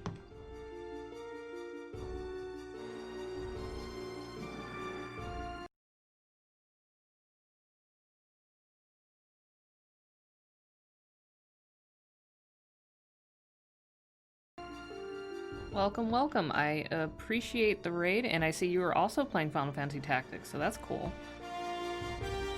For anybody new here, I am Extinct. Normally, I'm an art streamer, but I also really like Final Fantasy Tactics, and I felt like playing it, so I'm playing it. And right now we're doing the Dorter battle towards the beginning of the game, which I don't like, but we're gonna get through it.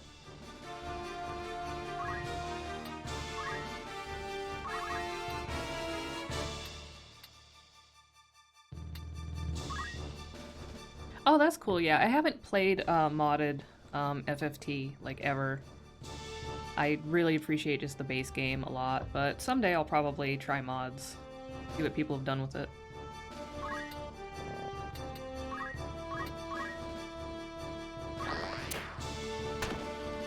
Poor Delita.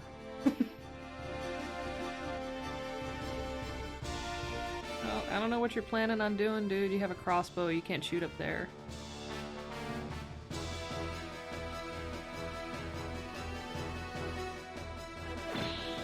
Aha. That shield paid off.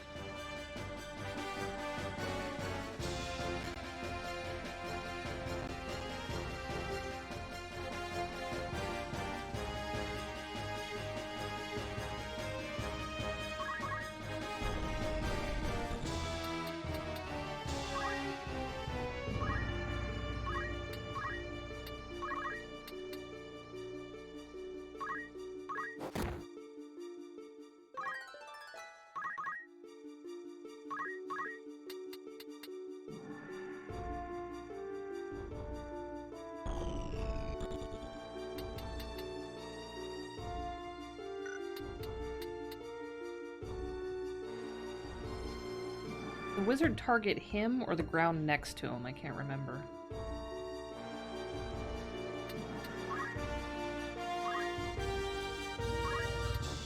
Guess we'll find out.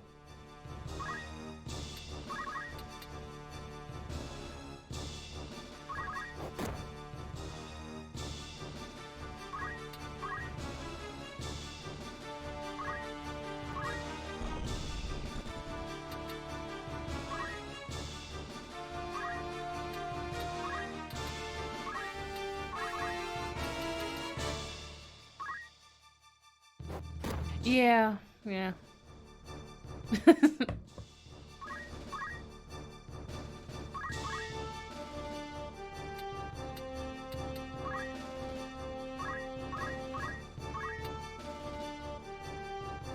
Ooh. Well, that eliminates that problem. And we decided to name Ramza Ramrod for this playthrough. And we got Chips the Archer up there. Oh, Delita, no! Leave Delita alone. He's suffered enough. Actually, he hasn't really suffered that much yet. Oh, thank you for following. You'll have to excuse me, I'm probably gonna butcher this, but, Tim Samot? Something to that effect?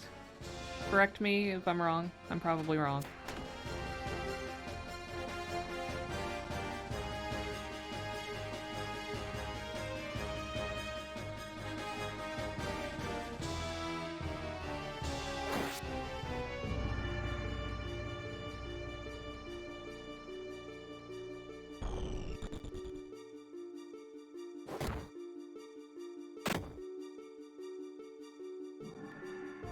Yeah, I also like Symphony of the Night a lot. I will be playing that on stream at some point as well, now that I have RetroArch set up. Thank you, Visionary1002, for following. Oh, I got it? Wow. Good job, me.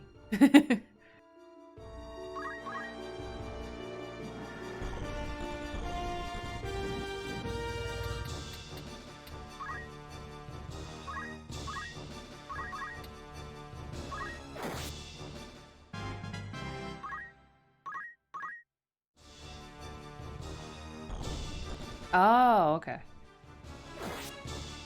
Thomas Smith. Alright, I got it. Cappy Lapis, thank you for following as well. And thank you for the raid again.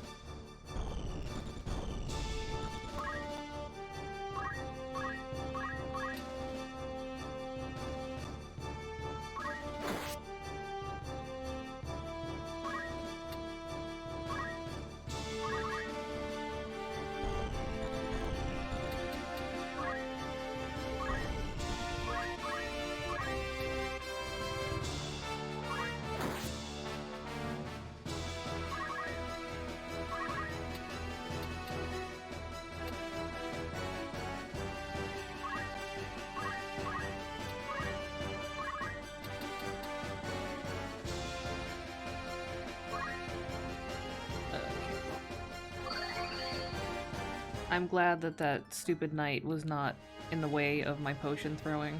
That would have sucked.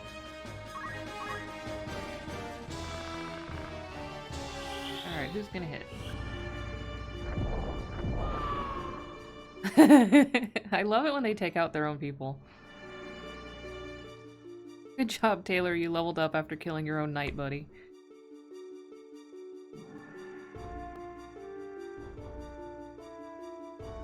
Rip, Delita. Time for a nap, buddy. Take it easy.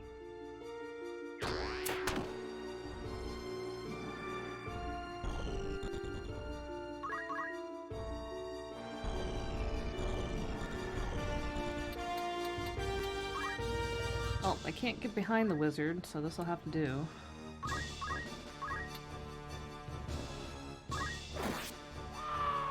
See ya!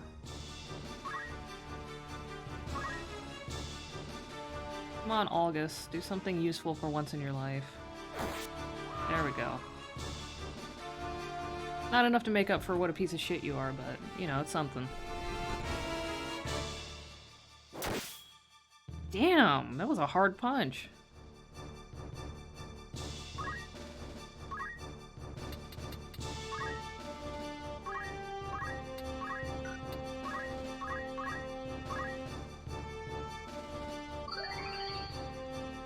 Oh yeah, for sure. I love turning things around on the enemy.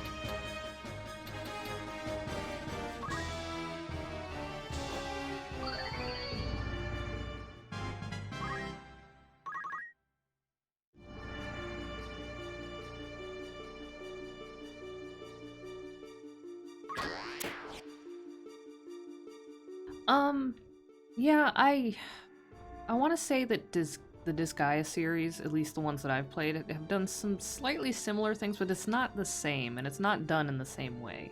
I don't think it's done as well, personally. But I'm kind of biased. This is like one of my favorite games ever.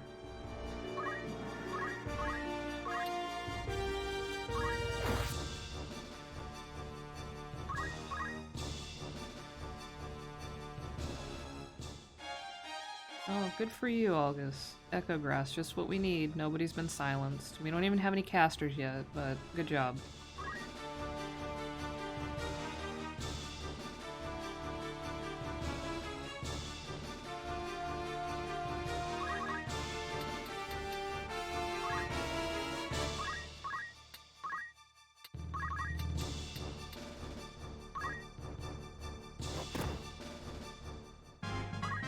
Yay!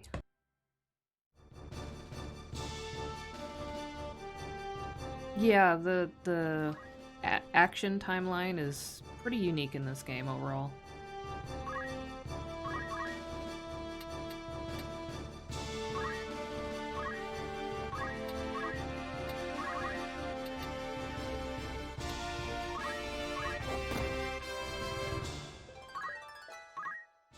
Everybody's advancing from throwing rocks.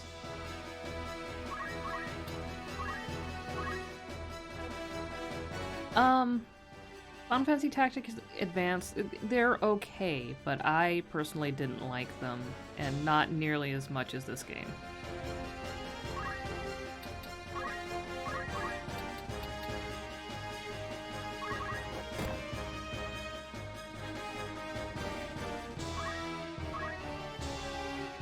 There was some kind of je ne sais quoi that they, like, lacked. I just couldn't get into them like this. Also, I didn't like the judges and the cards thing. I don't know. It's just personal preference.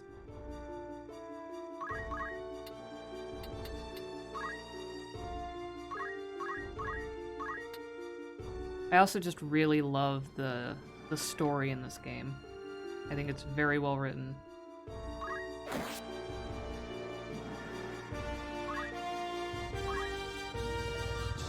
Come down, August. Can't just hang out up there forever. There we go. Oh, you suck.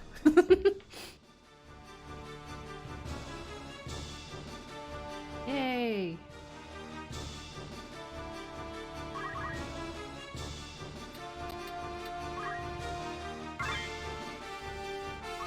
I got clothes!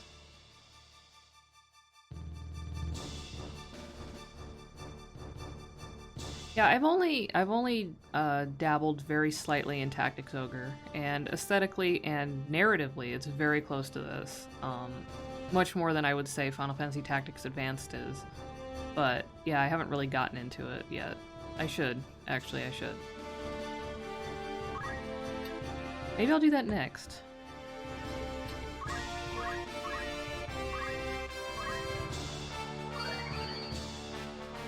I mean, now you can get Final Fantasy Tactics War of the Lion version on mobile, on Android and iOS, I think. But I don't know. The battles lag more, and I don't like playing them on mobile. I don't like the controls.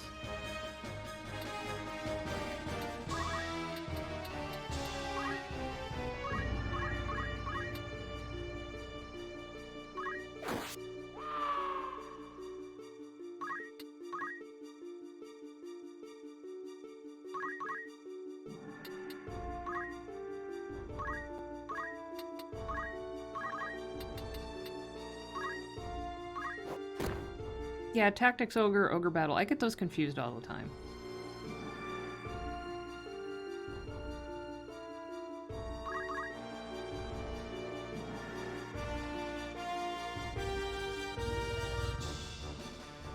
Yeah, I'm using an emulator right now because I don't have a capture card. I don't have a working PlayStation 1. My PlayStation 2 is also not working. I have the disc, but it's very worn out.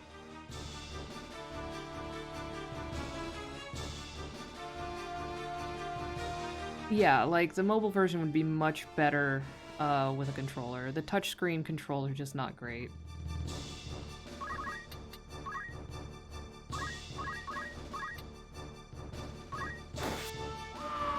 Yay! Alright, we did it.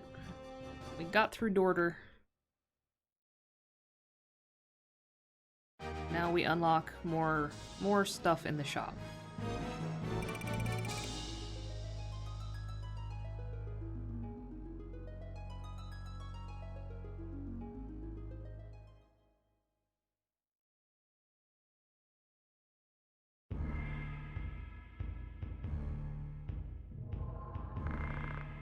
Now they're gonna beat up some people. Or one guy, rather. I'm gonna beat him up. I'm gonna punch him. Like, you must be the Death Corps. You alone are all of the Death Corps. Very good, August. Good job.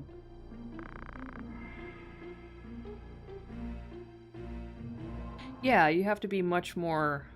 I like the August emote, that's great. You have to be much more, basically, economical with your spell casting because of the charge system. Like, you can't just go firing stuff off willy-nilly, you really have to think about it. Like, you have to be tactical about it. Tactics, you know?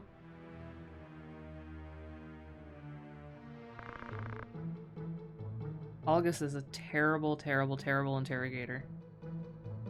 I mean, he's terrible at everything, but yeah, he's not great at this especially.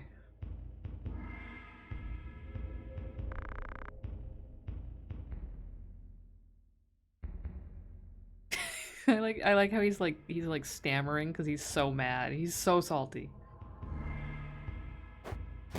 And then just kicks him in the face. This is great. Good job.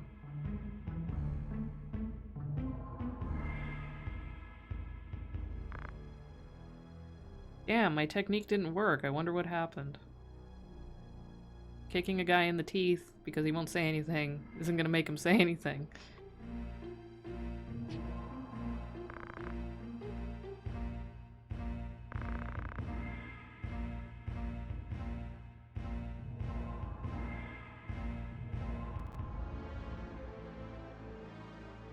I just spam yell on everybody.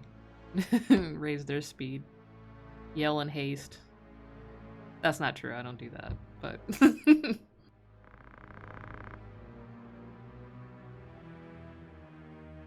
Oh, there's a typo, look. That's right, each of you are going to straight to hell.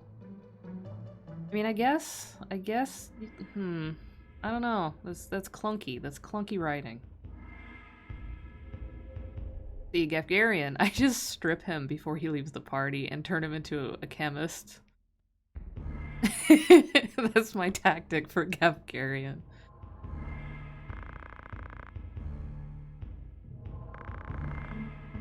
No equipment. Turned into a chemist. No secondary skills, no support skills.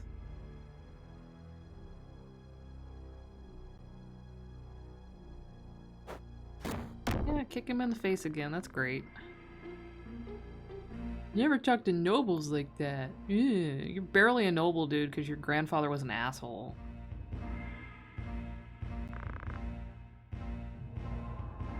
Oh, God, August is just... ugh. Yeah, this translation's not great, although there's some great lines, like, don't blame us, blame yourself or God. That one's great. I will say that overall, as far as, like, immersion, I do like the translation in the War of the Lions version better. But yeah, this one has some charm to it.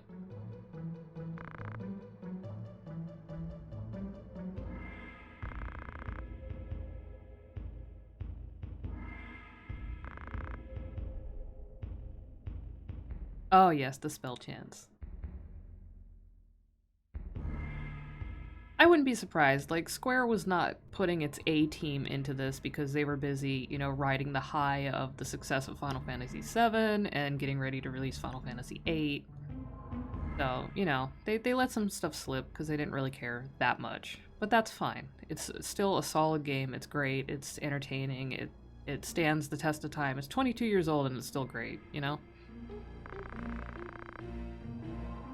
I do prefer the War of the Lions cutscenes more. But, you know, it is what it is.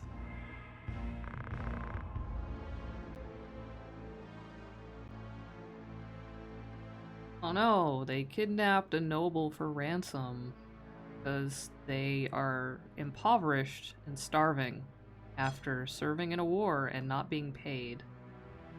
August, you're not the hero here, to be honest.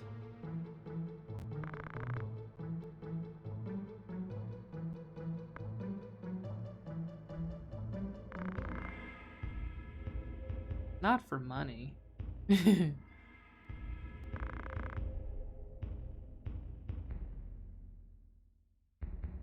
Yeah, that's true. I mean, for the time, and considering it was not like a main series Final Fantasy with the huge budget of a main series Final Fantasy, it's admirable. I don't have any complaints about it, but I just feel like the War of the Lions cutscenes fit the aesthetic better because, you know, they were designed to look more like the rest of the game. I'm a sucker for anything that looks hand-drawn, even if it's CG.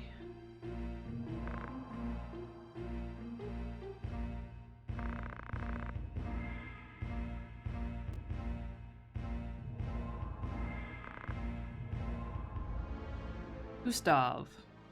We don't know who Gustav is yet, but he's the one behind it. Who the hell is he? We will know later.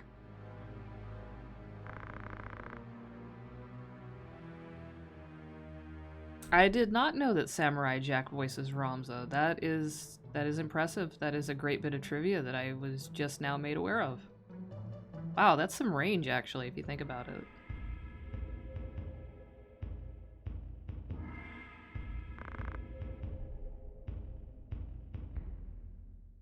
Oh god, August, shut up.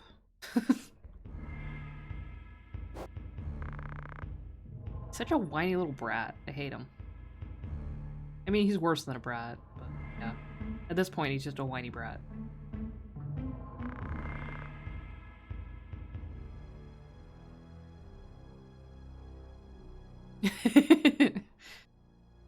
We never even see the sand rats. I want to see the sand rats.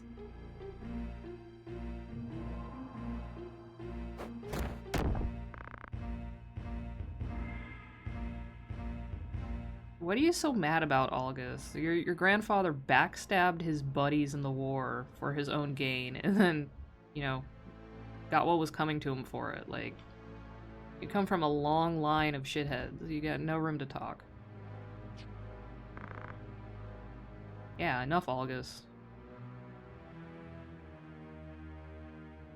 Delete is just basically letting August just show his ass. Like, yeah, dude, just keep it up so we can see just what an asshole you are. I ain't touching this. Sand rats! Ah!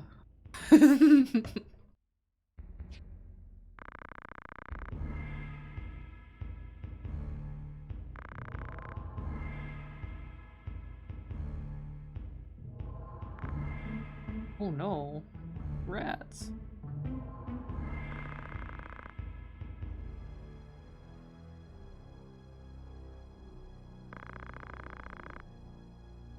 A place where people gathered.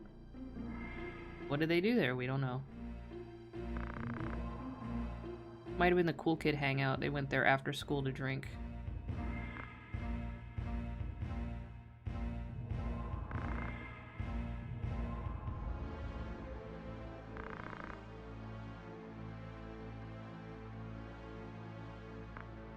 Oh no, the rat's nest. But there's no rats there.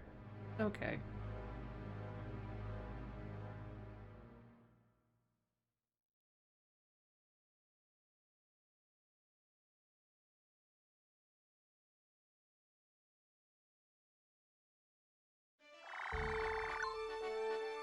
So one problem I'm having with this particular emulation that I'm playing is the town menu. I can select stuff. I can select stuff, but the text doesn't show up, and I don't know how to fix it. Like I can go into the shop, I can go in the tavern, but I can't see the text for that particular menu, and only that menu.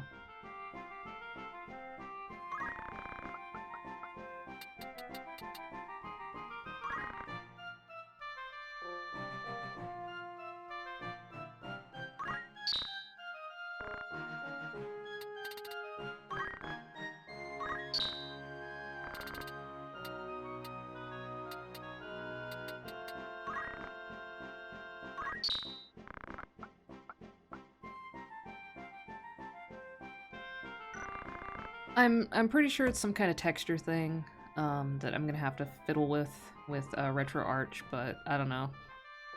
I mean, it's not really a big deal. I know what the options are without seeing the text, and they still work, so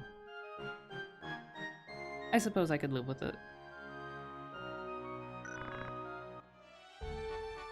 It's just weird. It's weird every time I see it.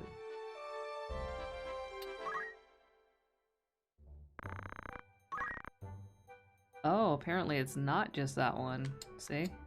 Hmm. Interesting.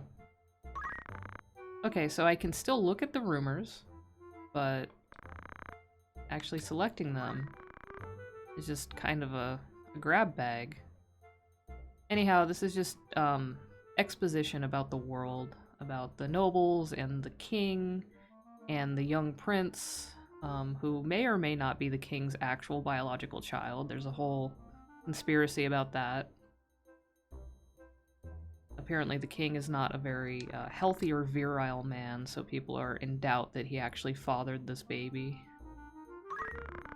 This is about the 50-year war that happens just before the story takes place, and this is why the Death Corps formed, because they served in this war, and when they came back, they had no money, and their jobs were, you know, not exactly waiting for them in the best shape, and so they're very angry about it, and that's justified.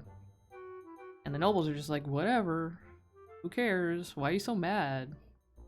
Why are you stealing stuff? Why are you poor?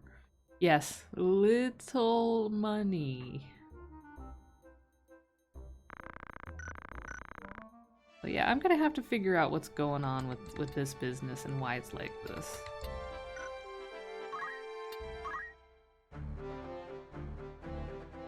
What's that photo of Paris Hilton wearing the shirt that says "Stop being poor"? That's essentially what the nobles in this game literally think and believe. And yes, nobody has a nose.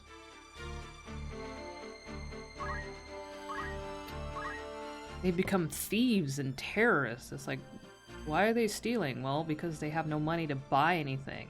Geniuses. What do you expect them to do?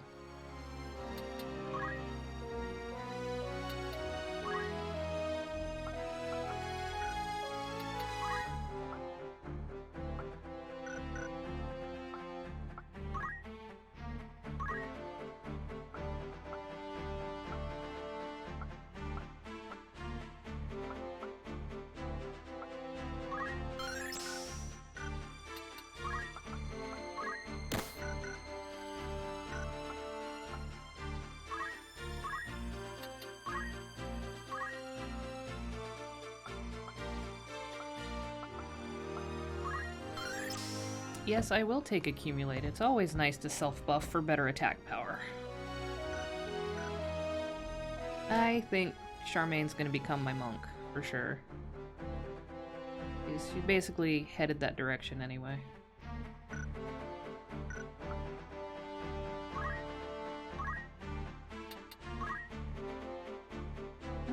I don't even think we used Paula in that battle, did we?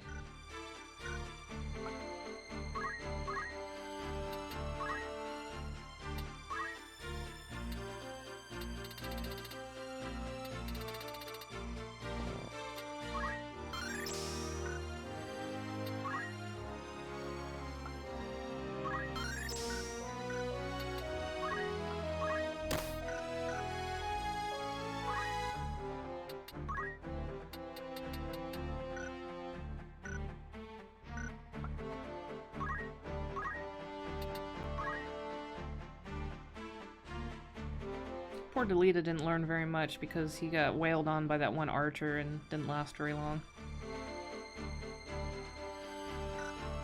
The noses were actually a technological advancement from the civilization that existed before the current one, that all the airships and Magitech came from. When they lost that technology, they lost their noses.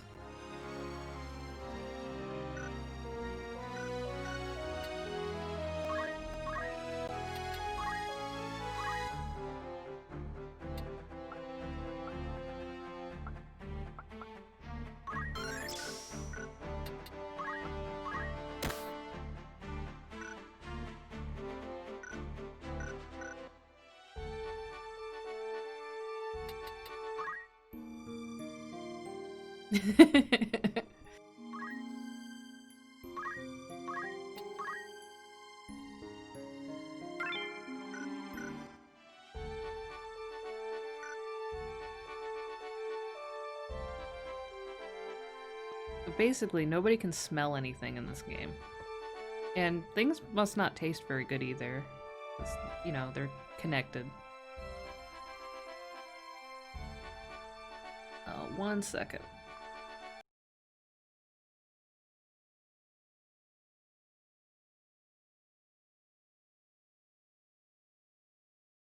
Just want to check one thing.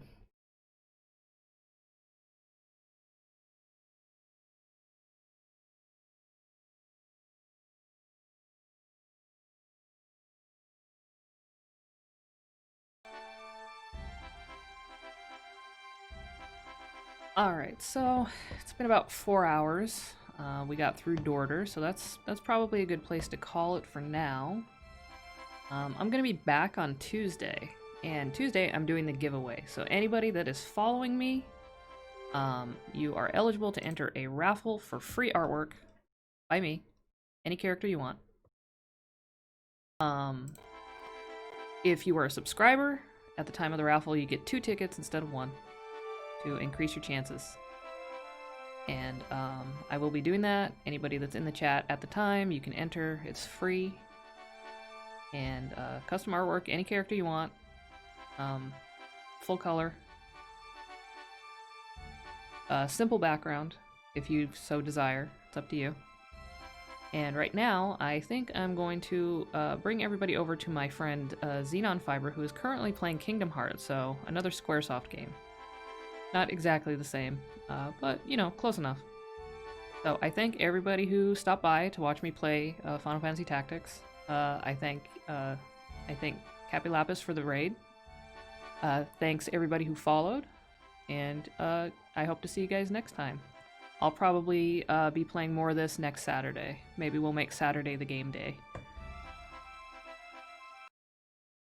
So, thanks for hanging out.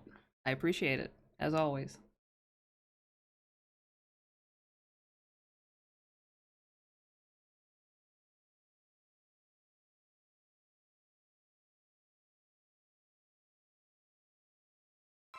Alright, here we go.